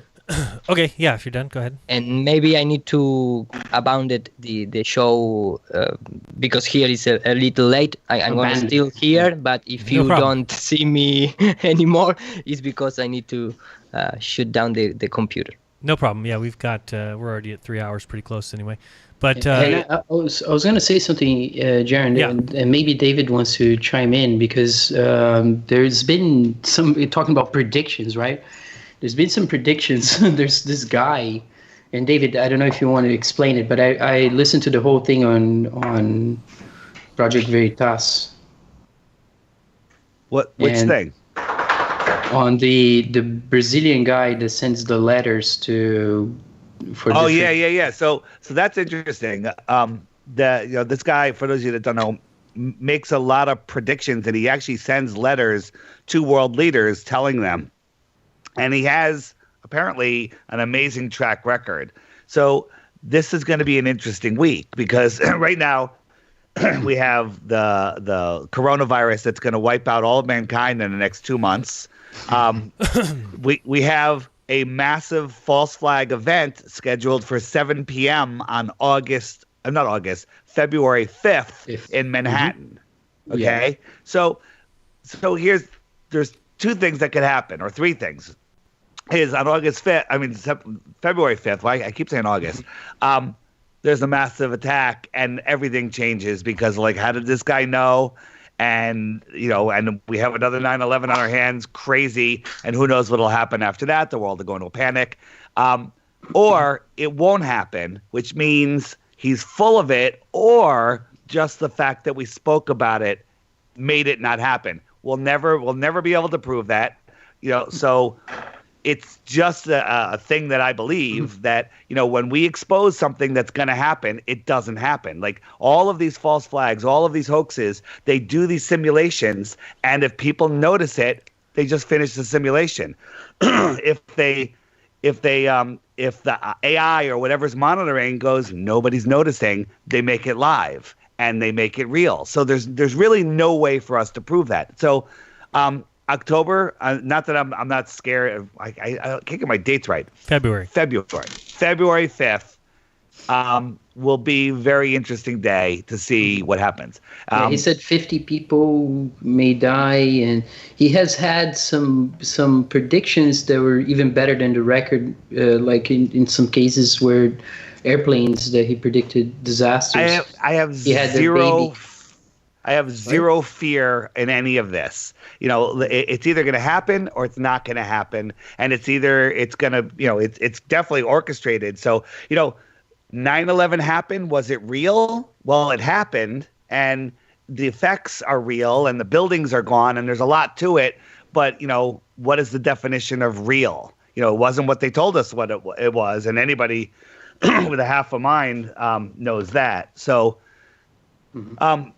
if someone said, if I had to take a guess at why all of this is going on, because just like Robin said in his video about what's happening with the flat Earth awareness, people are waking up. The elites' rule over this world of sleeping people is coming to an end unless something changes. What could that be? Who knows? Turn the power off. That'll do it. But I don't believe that they can do anything without our tacit approval. And we will be talking about that tomorrow night, 9 p.m. on Russian Vid's channel. We're going to do a short live stream, hopefully less than 5 hours. Yeah, that kind of short stream. 9 p.m. Eastern? 9 p.m. Eastern on Russian Vid's YouTube channel. Russian Vids, all one word. Yes. That'll be awesome, Dave. I can't wait for that. Russian Vids. Yeah, so we got a lot to talk about. Yeah, I'm sure you guys do. And one thing I was just thinking about what Iru was talking about earlier with all the cartoons and stuff. Have you seen how ESA has not an actual, but a cartoon alien that teaches children about space? You've seen Paxi. That? Jesus. What's the name again? Paxi. Yeah. Paxi, yeah. P-A-X-I, yeah, right? I've seen that. Yeah. This thing here. Oh, you guys aren't seeing my screen. I guess I should do that. And there, and there. That thing, right? Isn't that the one that they beamed in? That's the stuffed animal that they beamed in, and she grabbed it. Yeah. Let me ask you a question. That single scene where the woman astronaut reaches up, and they even made the beaming in noise, and boom, it appeared, and then she was able to manipulate it. Doesn't that negate NASA 100%? Just that single scene? Well, it certainly tells you that it can be faked, and that you can just edit anything in whenever you want. Right? And if they fake it, that means they're lying. Right. Yeah, it's just ridiculous. I mean, anytime you're using it just shows that you can. So many. I mean, somebody might watch that thing, and if they wanted to prove that things could just manifest into air, they could say, "Well, there's no cut there." Earth is not alone. So yeah, this is just one of 8 Paxi. planets that orbit the sun. Oh. Let's have a look at them. Let's look at the planets. The 4 small rocky planets closest to the sun are Mercury. Jesus. Venus. And then so Paxi, nice the alien, with its flies colourful around. stripes of gas, isn't it? Gas. Well, at least they And then show the other Neptune. side of Jupiter. Thank you. Yeah, at least they did Really that. cold. And then there's this one that teaches children about Rosetta and comets, how we land on them. Hi there, I'm Paxi. Hi, Paxi. And I come from a faraway planet. I came to Earth to meet you and tell you about think about how bad that is, showing that to children. I came from a faraway planet to show you all this stuff. Are you ready to meet Yeah, what difference with an angel? Yeah. It's so ridiculous. Not Up even there we go. born Look then. at the curve. Look at the curve. What makes comets so beautiful is their bright tail. And why do they have tails? Why doesn't the Earth's tail Because fly it's a up? sounding rocket with barium strontium release. Exciting. Wow, it goes fast here. My counter says more than 100,000 kilometers per hour. Oh boy. That's about 30 times faster than the fastest air before heading in again for another loop. And again, and again. Forever. They're saying that the comet's going faster than an airplane. Take pictures, 30 times measure the faster. size of the comet, Oh, and do boy. a lot of experiments. Look how the thing's just driving around Rosetta taking is pictures. quite big, with its solar panels open. It is as high as a 7-story building. Hey, dude, this is criminal. It is bad. It is Completely. really bad. It's scary. But if you think this is criminal, it's because you didn't see the propaganda from Russian with the Sputnik for child. Oh, that was bad. That is criminal, man. For children. Oh, for children. A I long mean. time ago, when your planet was young, long before the dinosaurs, and even life and plants appeared, many comets hit the Earth. A true bombardment, believe me. Believe Now, me. Believe me. Long Wow. before, You're gonna long die. Before the dinosaurs, and I wanna even hear the life and believe me plants again. appeared, many comets hit the Earth. A true bombardment, believe me. Now, my Wow. Believe That is me. insane. Believe me, says the alien. Wow. And how this could is you like do this? Programming. How could you straight not on. believe the alien? and even the basic building blocks of life. This is the material, or molecules, that make up animals and plants. Rosetta is helping them find out if water in the oceans and the seeds of life What kind will of carry accent he to has. Earth. I don't know what kind of accent. It's terrible. Oh, boy. You will be closer to worse knowing than if me. comets brought water and helped start life on Earth. How exciting! Oh, boy. Thank you, Paxi. Oh, goodness. Oh, boy. Terrible. Terrible. What about the two antennas with the 3 balls, I guess they have there? I don't know. It's just the whole alien stuff. I mean, it's everywhere. It's so sad. And then, science likes to pretend like they don't like that, oh, no, we don't have any proof of that or whatever. But they love to talk about it. I mean, they have a whole entire telescope arrays like SETI in those places dedicated specifically to it. So don't act like you have nothing to do with it. Mm-hmm. Especially, I mean, this is ESA. This is, this is supposedly science right here. Such a And joke. for example, now you have in some airports, in some shopping malls, you have the alien zoo dinosaurs for child. What? They combine, and I showed that in my Alien conference. soup. They combine dinosaurs, but with alien heads. Oh, For man. child. sense. That's Totally- crazy. totally And the makes other sense. thing, for example, one of the most ridiculous thing that I ever seen in television, commercial television, it's for example for the old, quote unquote, old women out there, they are selling anti-gravity cream No. for the face. Oh God. And not just anti-gravity, but they also have anti-gravitational waves Oh, cream. God. With that, No. with Nah. that slogan, I'm not joking. In Wow. the cream for the face. In the cream is, wow, we have the highest technology out there. We have anti-gravitational waves I wonder if we can. Believe for me. your face. Can we make some money on antimatter cream? That's what I'll make. No, that antimatter cream. That won't work. Oh. Please. You, They ru- have you in rub the too lab, much but on it, they- parts of your face please. Oh disappear. my goodness. It reminds me of Virgin Again, which was a cream from the 80s, I think. Virgin again. Anti-gravitational Shut wave. What are you talking about? I mean, I have a gravitational wave in my face. What are you doing? Oh man, it's so sad. It's really sad. Oh boy. Yep. Well, I should show that again just real quick. Just one more time, just for those who may be just tuning in. It's another Friday Lounge. We've got a bunch of good panel members, but these are some upcoming meetups. And if you have questions on any of those, email flatearthflyers@gmail.com, and Nathan will get back to you. And then also, Karen, one more time, just tell us what's going on the 1st, since it's tomorrow. Yeah, the 1st, tomorrow in Greenville, South Carolina, at a brewery called Birds Fly South. There will be a meetup, a Flat Earth meetup, starting at around between 4 and 5 p.m. So just show up around that time if you want to come hang out with us. So there should be a bunch of us there. Be a good time. Kids and dogs are welcome. Oh, yeah, that's the good part. Very good. Yeah. Nice. Very dog friendly here in the Carolinas. So, yeah. That's good. Did you guys see, I don't remember which Skype chat I saw this on. Did you see this supposed zoom in? Did you see it, Rodrigo? This out. It was Louisa showed me this morning. This is the Dutch kind of mainstream news. So this is supposed to be the sun. Mm-hmm. Correct. This is a zoomed in telescope from Hawaii filming the sun. Iru, have you seen this? I guess I can make it a little lighter. The time lapse of the sun surface. Yeah. Yes. If you type 3D cellular noise, you're going to have that kind of same thing. Exactly. With a gradient map on it, and you have the same thing. Changing. The real, man, I think you don't pay attention. The real sun was shown by Disney. Okay? I did. I know. I forgot. And I showed that at the beginning of the show. I'm sorry. I forgot that. Right. See how things escape me so quickly. Yes. Oh, there we go. Full sun.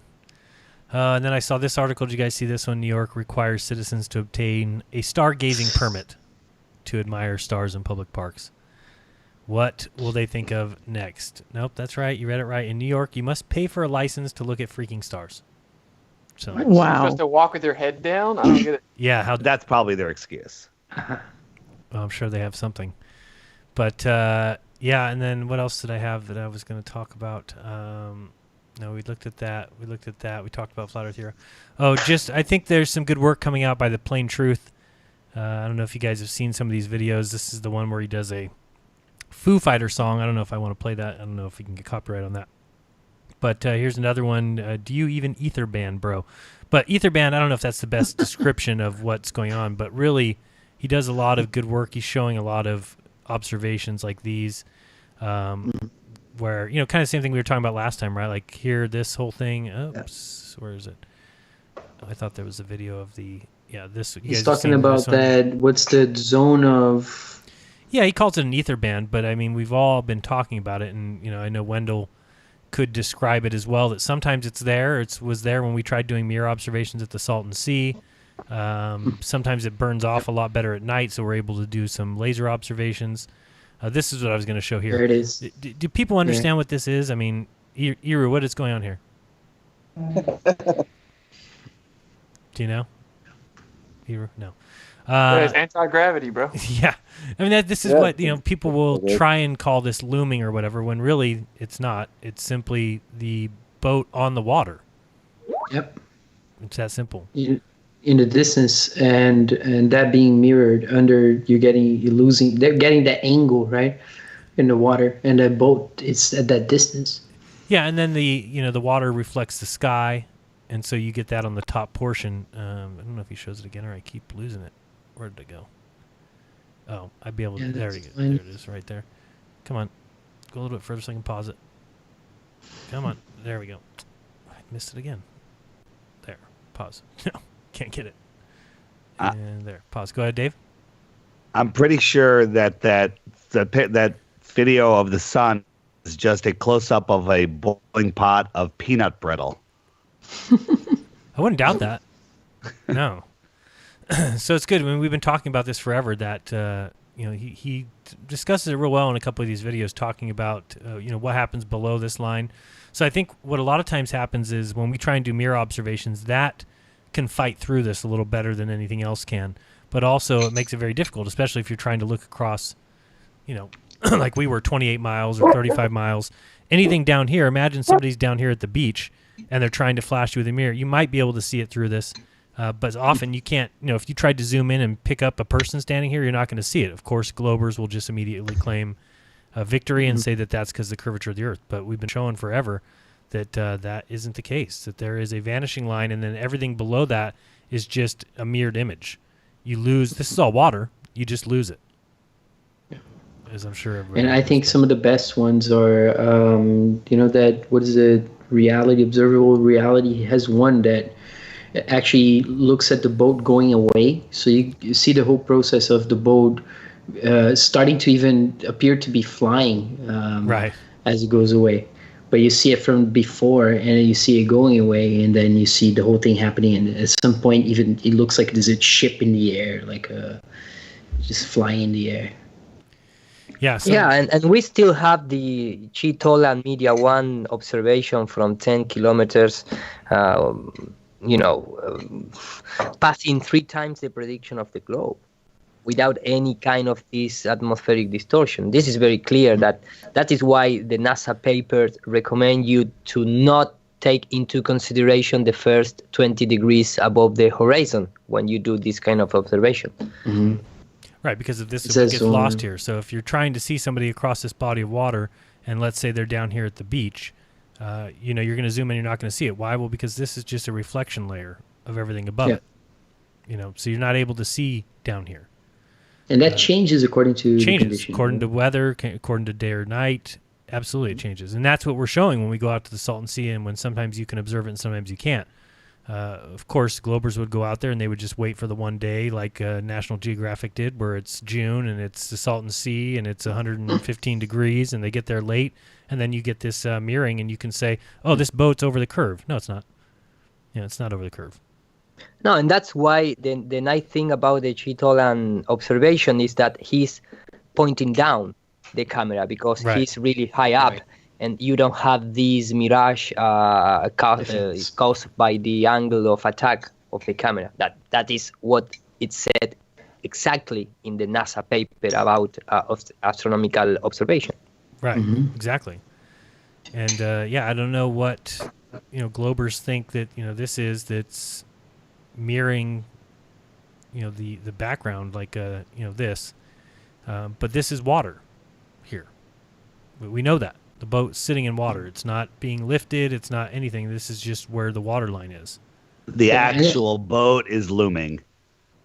Yeah. Yeah. Well, one of the things that Ito just said that I think is quite interesting. When you get these observations from above, they're quite striking. They're not interesting, but more convincing, because you don't have this going on here. But so I remember, from Dubai, for instance, when you see, from the distance that big building and how the horizon is so flat, so far, and then there's a few other ones that they're kind of this above, like you mentioned, Jay Tolan, and the Chicago skyline is another one that's from above, kind of the famous one. So there's it's interesting. Hey, I've got a shout-out request. There's so many people with P900, P1000s out there trying to do observations. And as you always claim, Jaron, these tests, these physical tests are much harder than they look, as, in the movie, the problems that you had. And just what he's doing here, he's at the beach. He's got to bring his tripod. He's got to bring his gear. He's got to have batteries. He's got to count on the conditions. The weather changes. It's a big pain in the neck. But if somebody with a P900, a bunch of batteries, and a good tripod can go to a lake is better than an ocean, but an ocean is fine also, and look across, like Jason Lindgren was talking to me. He took he was filming across the Louis where the bridge is. Pontchartrain. And it's and it's like 35 miles. And he's got some very interesting pictures, but he wants to do it on a whole bunch of different days to see how they vary. The key thing is the one video that we have, that Skunk Bay footage, which the guy did a time lapse over a body of water, and we see the horizon go up and down and the buildings. Anybody that can get a time lapse, like an all-day time lapse, not an easy request. You got to have the batteries, you got to have the time, you got to have the weather right, you have to, you have to be there, you have to monitor it. You got to bring food. It's a whole thing. Yeah, that is definitely an all-day thing. It's a whole thing. It's an all-day thing with equipment, with focus.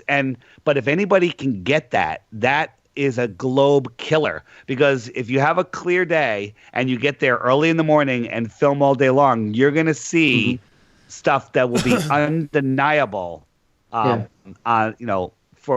our defense. So, and if they can get the sun in the meantime with it, that'll be amazing as well. Yeah, I mean, if you're doing a sunrise, whatever, if the sun's coming overhead and you're only going to get the sun for half the day, but that's fine. Let it go.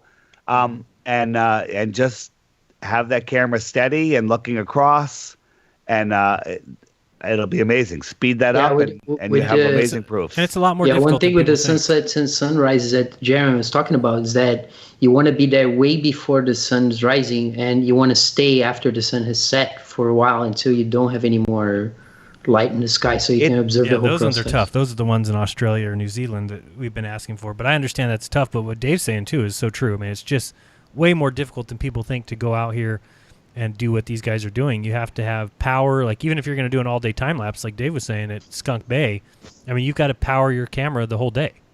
Yeah, you're going to need to have 4, 5, 6 batteries. You're going to need to have a charger. You're going to need to have electric source. You're going to need a bathroom. You're going to need food, the whole thing, or fast all day. Yeah, if you're doing video time lapses, it's more consuming, and also you need the SD cards. But if you're right, you have to unload the cards. You got to do the whole thing. It's crazy. But if it's a GoPro, doing a picture time lapse, it's a little bit easier. But I'm not sure you're going to get the same quality.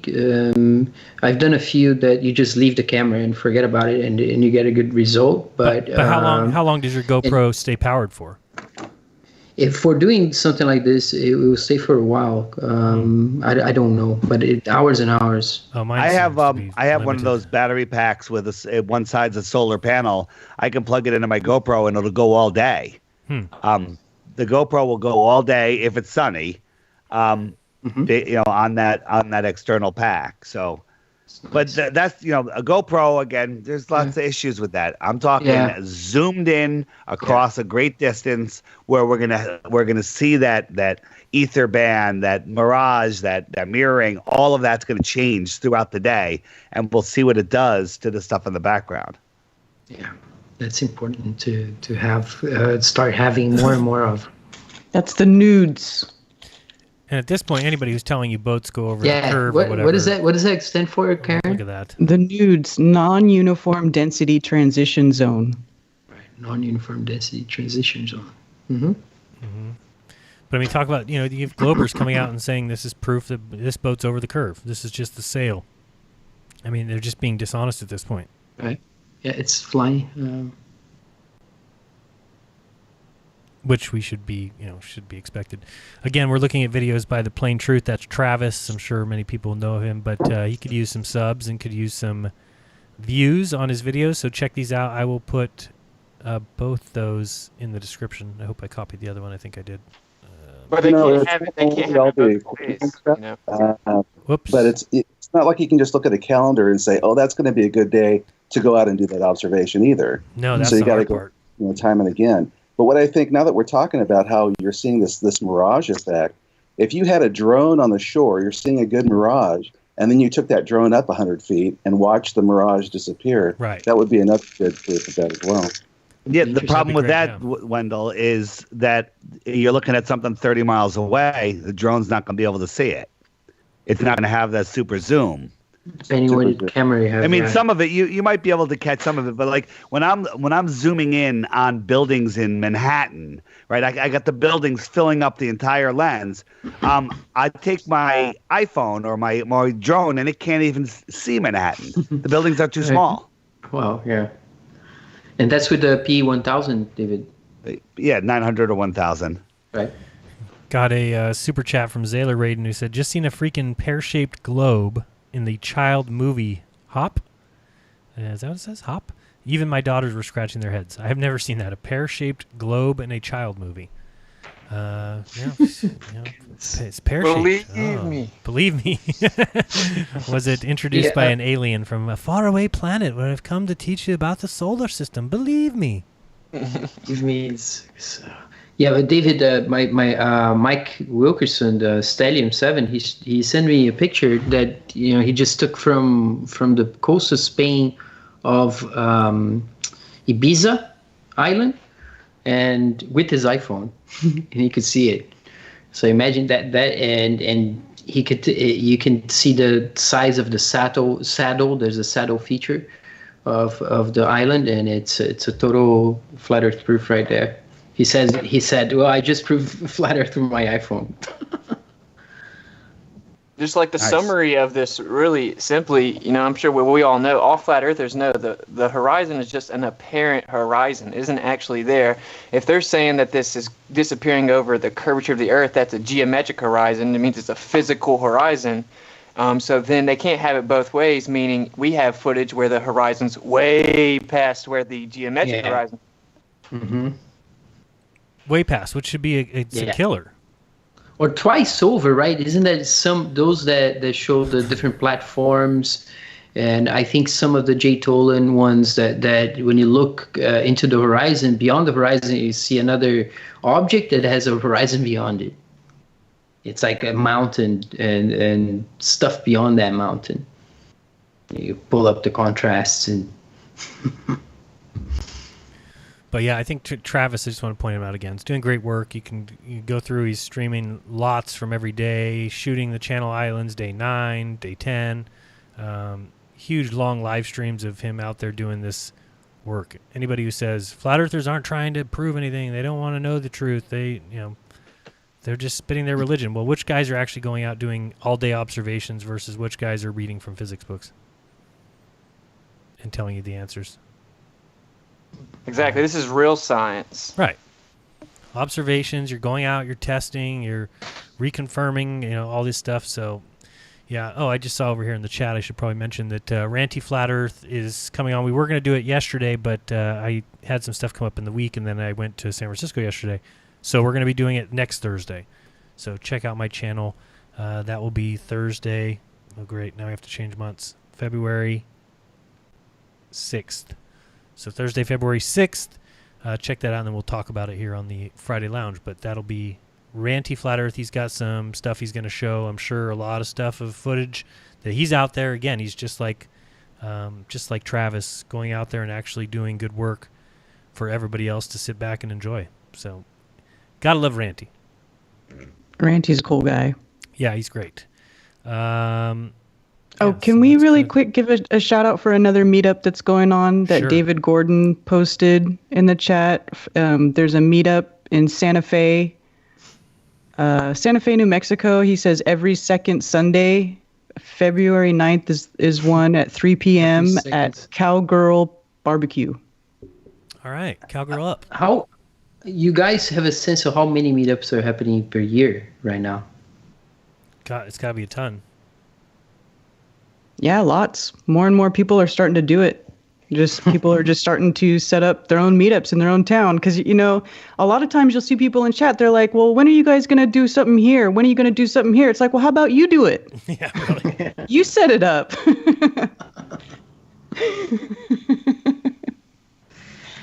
It's amazing. And they do it.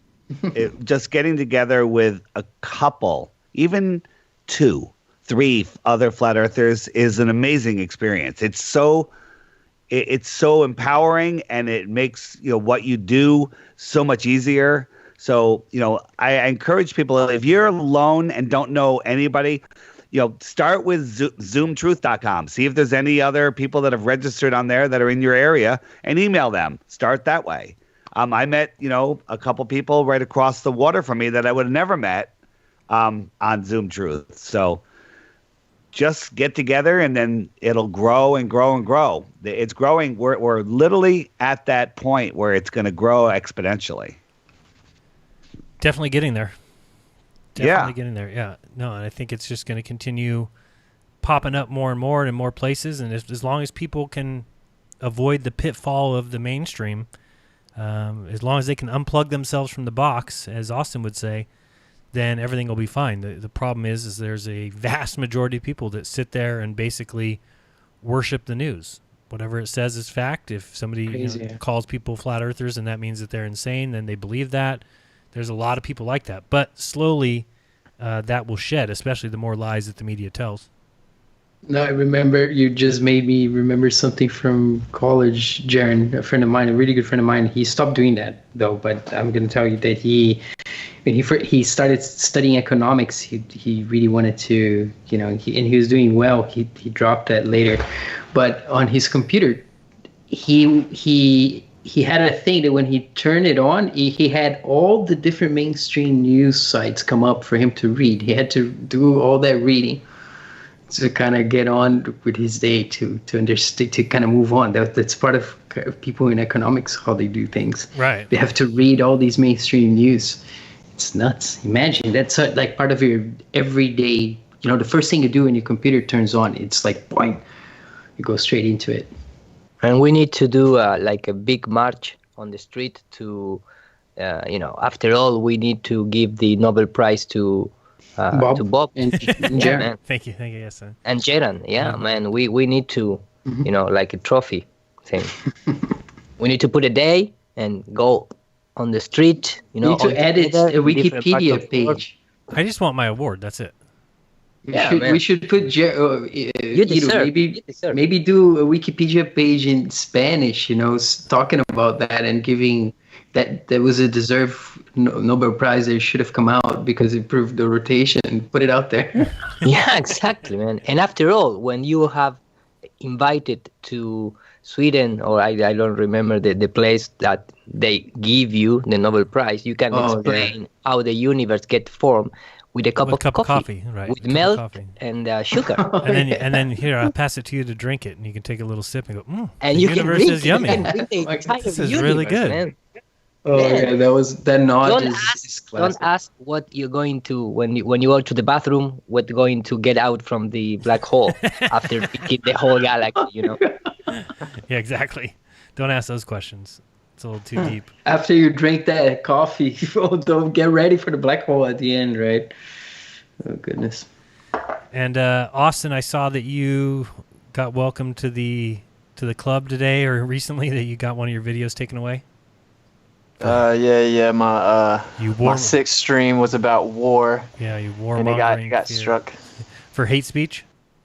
Yeah, for hate speech and enticing violence. My stream about being completely anti-war was enticing violence.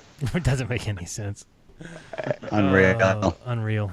Yeah. Wow. And I was like super careful with how I was phrasing everything, and I was speaking about who orchestrated these different wars. I went through all the American wars, and every time I started to point out the guilty parties, I specified, now this is just a select few group of people. This is not an entire group of people. Right. But oh boy. Yeah.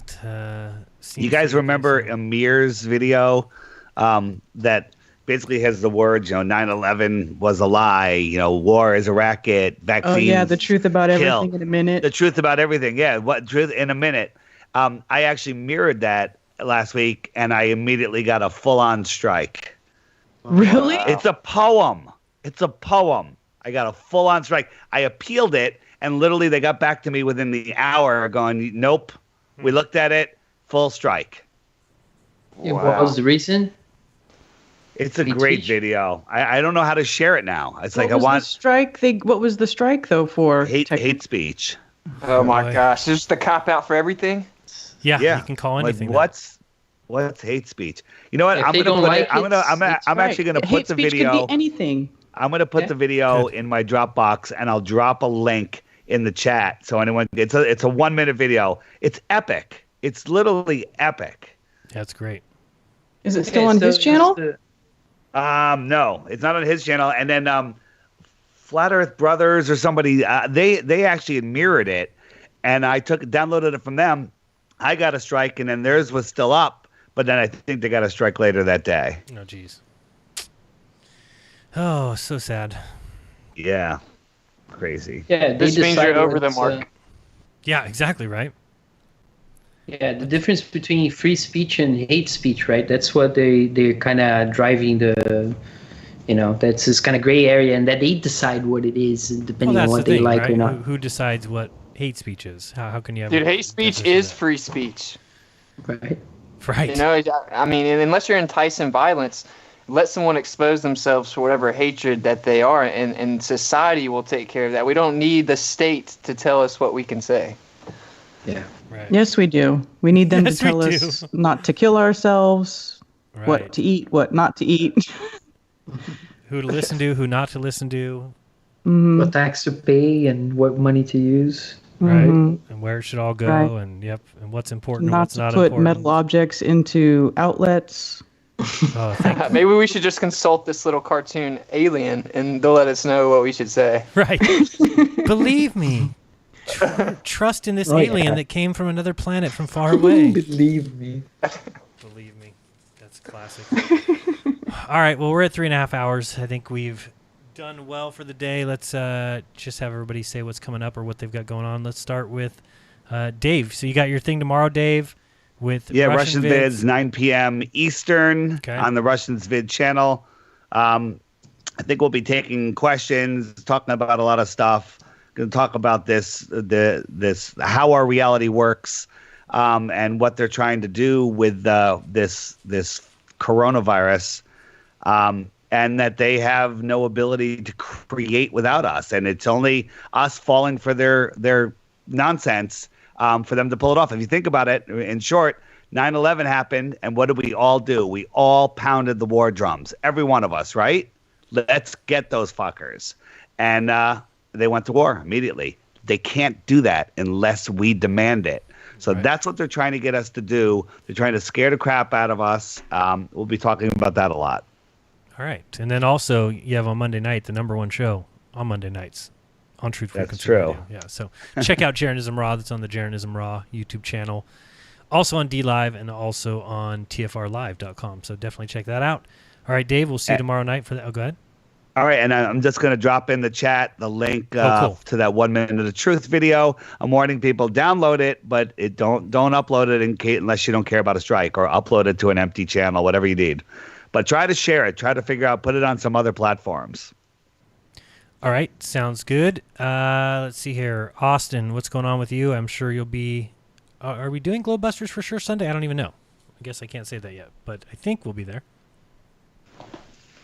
Yeah, I guess we'll just wait to hear about that, and I'll be there, and then I just go... I try to go live every weeknight, so I'll probably go live again later tonight, and I guess just be a little more careful with how I speak. You know, I don't do well with censorship, so, you know, we'll just see where it goes.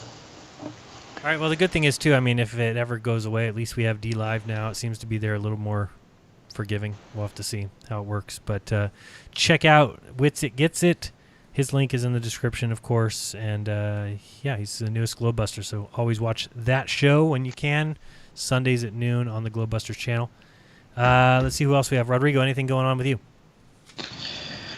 Well, trying to finish my little newsletter. Almost done. Dealing with a bunch of different things. There's links for everybody.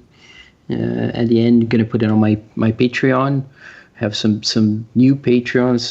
That's nice. So going to try to get that done. And it's cool. A bunch of rants though on academia as well, and some of the stuff we've been dealing with.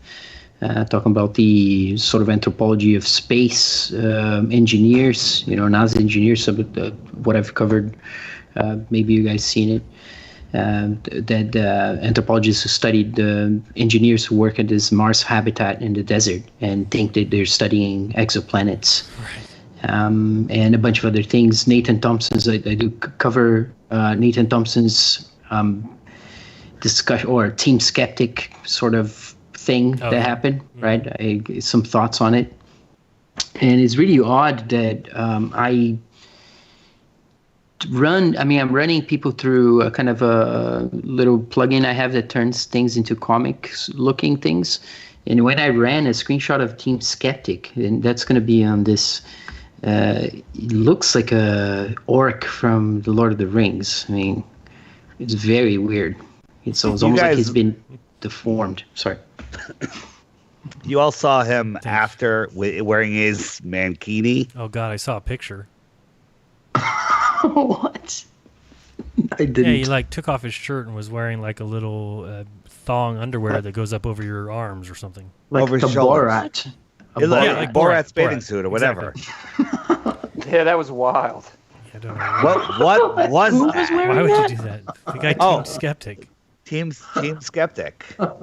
Go to Nathan Thompson's channel, and he's got like a 3-minute video or a 2-minute video, right around the debate.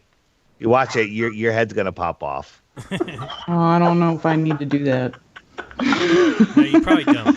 Maybe I should do put one of these pictures on there. And it's interesting. I'll try. I'll do that. I'll pop it in the newsletter. This one looks pretty bad, like the one that I'm talking about. That him looking kind of like an orc. But yeah,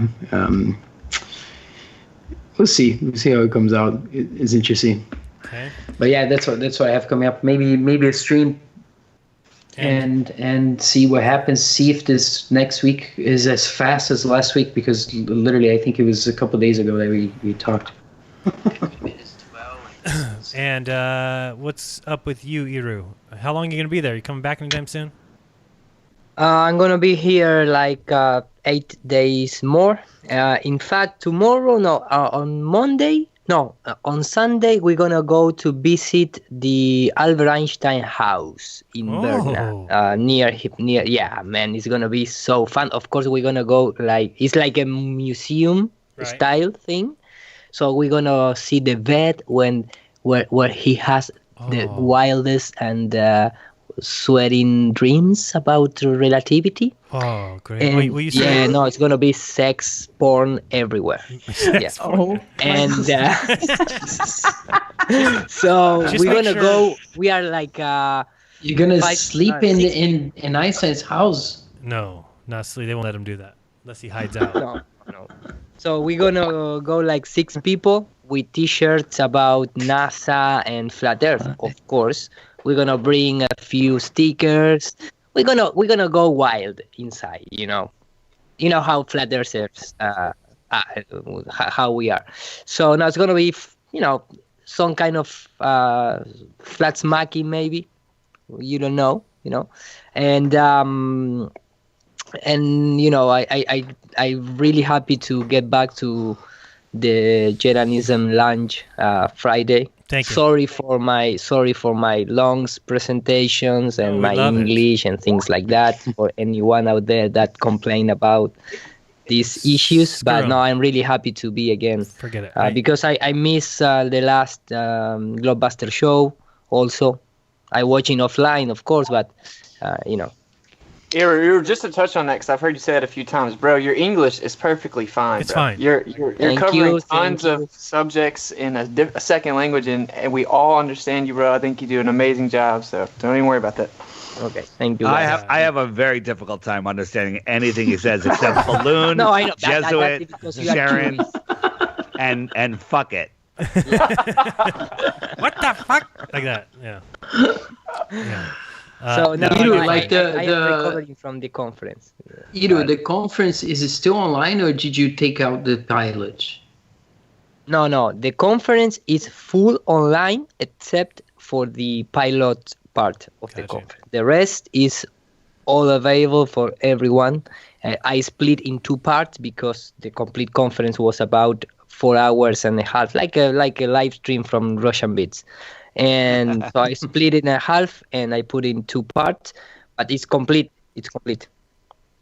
And you're just, I could listen to you for hours every day. So I'm happy if it's every Friday, that if it takes having the Friday Lounge so I can listen to you for an hour with, I think you do some of the best research, gathering information, showing videos. You have the best organizational skills of your computer. Hey, thank you, man. Thank you. Yes. I really enjoy to, I really like this type of shows because it's like the ones that I made in Spanish version, which is presenting information, this tiny old video stuff. I really fun to research at that level and presenting to the people out there for, having that in mind and maybe came with a new perspective. So I'm really happy to be in a show of this style, and thank you for all your nice, I'm in love with you, Gerard, now. No.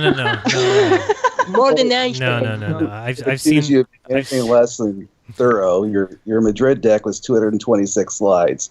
So if that tells you something. Right. Yeah. Okay, thank you. Not a joke. Yeah, it's incredible. Like I wish it could go on for another hour. I was just going with it. No, and I'm always gonna be super glad to meet the Globebuster team, because that was really life-changing for me. So as the same thing as Spanish community that give me the welcome and help me a lot, and for the equivalent was after that conference in North Carolina.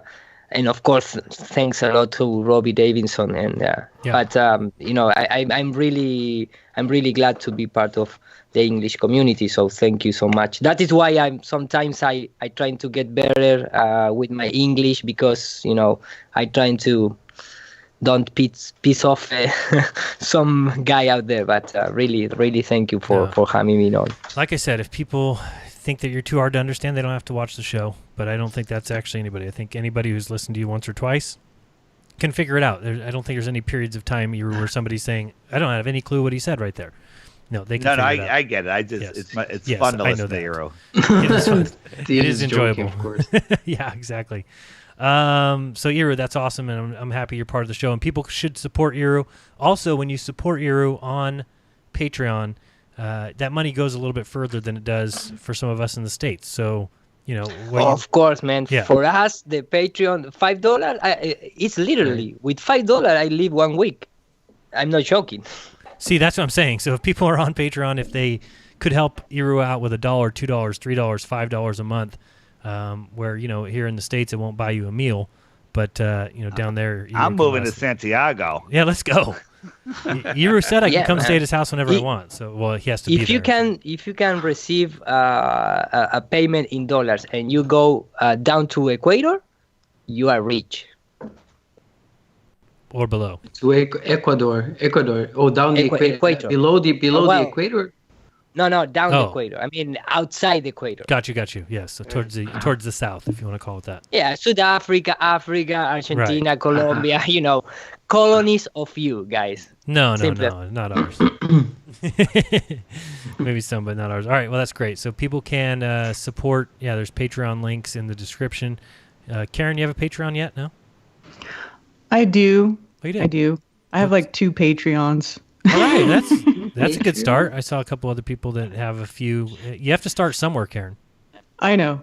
Well, I don't really promote it very often, to be honest. I always forget about it. I don't know, and I hardly ever. I was posting to it for a while, and I haven't really posted to it for some time, but I don't know.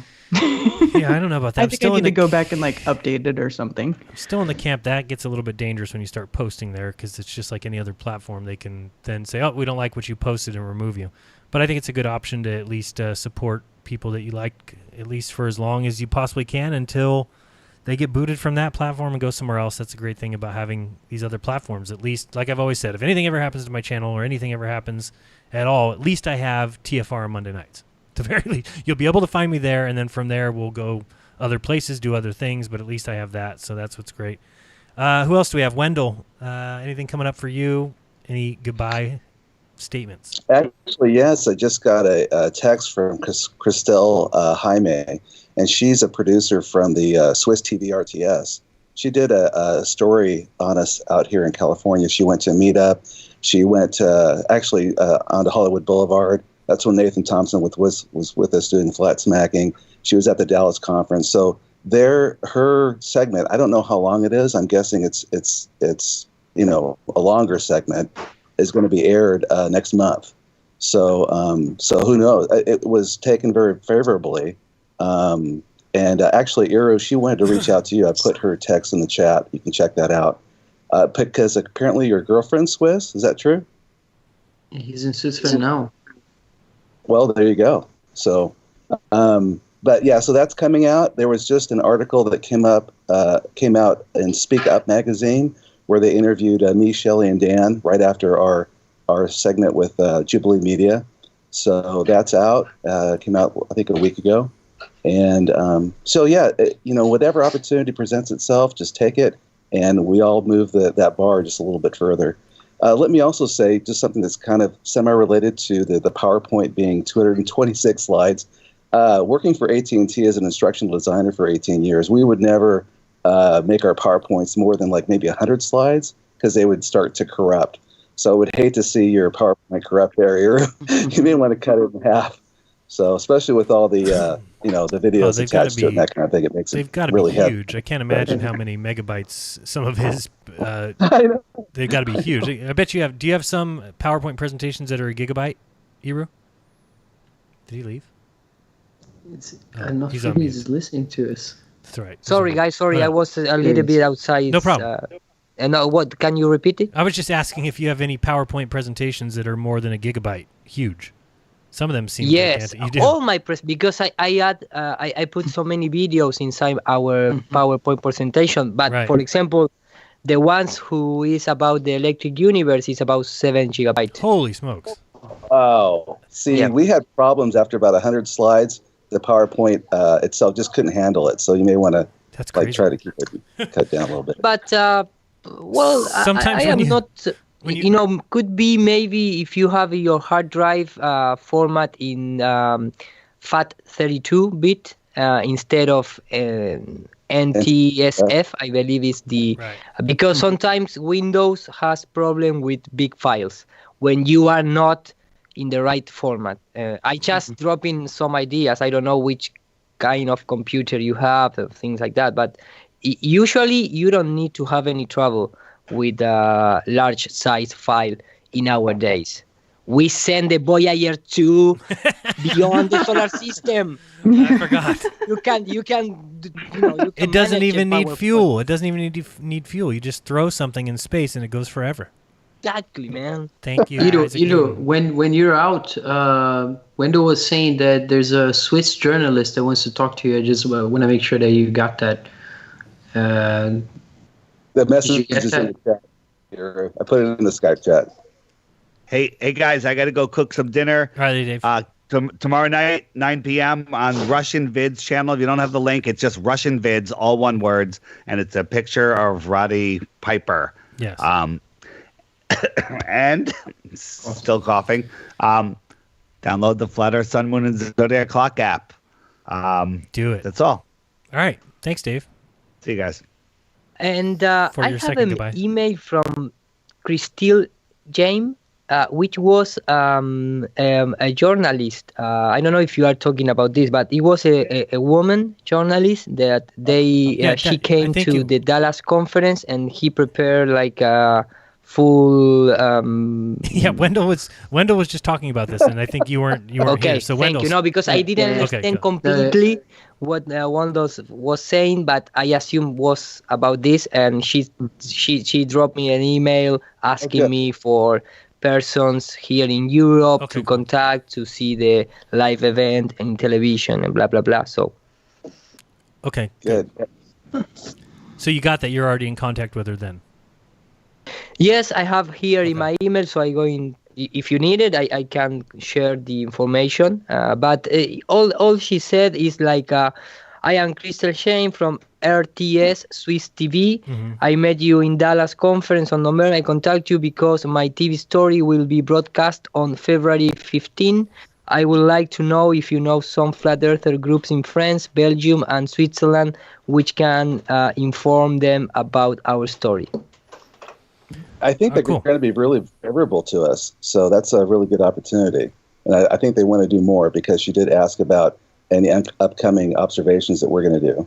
So I think it's just going to blow up over there totally. This is really good news. Awesome. So is it a network kind of thing, Wendell? It's a big channel. It's kind of like the PBS for Swiss and French. So, yeah. Okay. Cool. All right. Well, I think in France there is a lot of flat earthers. In Belgium, I only know two people. And Switzerland, here in Switzerland, we are making for example, 3 guys. They go to the Madrid conference, And I know I receive a few emails because any time that I've been here in the last month in this kind of show, I always said I'm here in Basel. So I'm start receiving a few emails from people that, hey, I live in Zurich, I live in here. And there is not a big community because here in Switzerland, there are all happy people under the system. So they don't worry about, things like that. And I'm also received, and she told me that I really send a huge thanks and hello for everyone on this show because Maria, she lives here in Switzerland. Mm-hmm. So she contact me and say a big hello for everyone. So cool. In France, there is a lot of flat earthers. There is a lot of YouTube channels. In German, a few, but in Switzerland and in Belgium, I don't know. There is if there is some YouTube channels from those countries. Okay, cool. And I think that's it. I always put up my address. If anybody wants to mail me anything, they can do so. P.O. Box 3044, Merced, California 95344. And then always thank you to my patrons, first and foremost. And then also if you want to join them, while you're over there, adding your support to Iru and adding your support to Rodrigo, go to patreon.com/jeranism and add some support there too. Support what you like, or it might go away. So I believe that is it. I can't think of anything else. I mean, for me, for my channel, just keep an eye on it. We're going to have the Ranty presentation on Thursday. My goal is going to be having some people do presentations on Thursdays. Of course, we have the Lounge on Fridays, Globebuster on Sundays, Raw on Mondays. So just kind of adding more to the plate. And then I've got, I'm going to be doing some more street interviews and see how that goes. So keep an eye out for that. I think that's it. Any final words for anybody? That's it. Thank you for having me, Jaron. It's now 1 a.m., so it's a good time too. Yeah, thank you so much for always being on and staying with us no matter how long the show goes. I really appreciate all you guys for coming on. It makes for a fun show. I could love to kick back with you guys and just have a little chat. And thank you everybody who sent in super chats, and thank you to everybody in the chat. One of these days we're going to have, I don't know if we'd maybe do it next Friday, depends on, there's always seems like there's so much to talk about, but I do want to just kick back and have people in the chat ask us questions, so maybe we can do that next Friday. I think that'd be fun. All right, besides that, guys, it's been fun. I remind you to do your own research, because when you do, you'll never again believe what you've been taught. Till next week, or till at least tomorrow, I don't know, Sunday, we never know. This has been Jeranism. Peace. Peace. Cheers.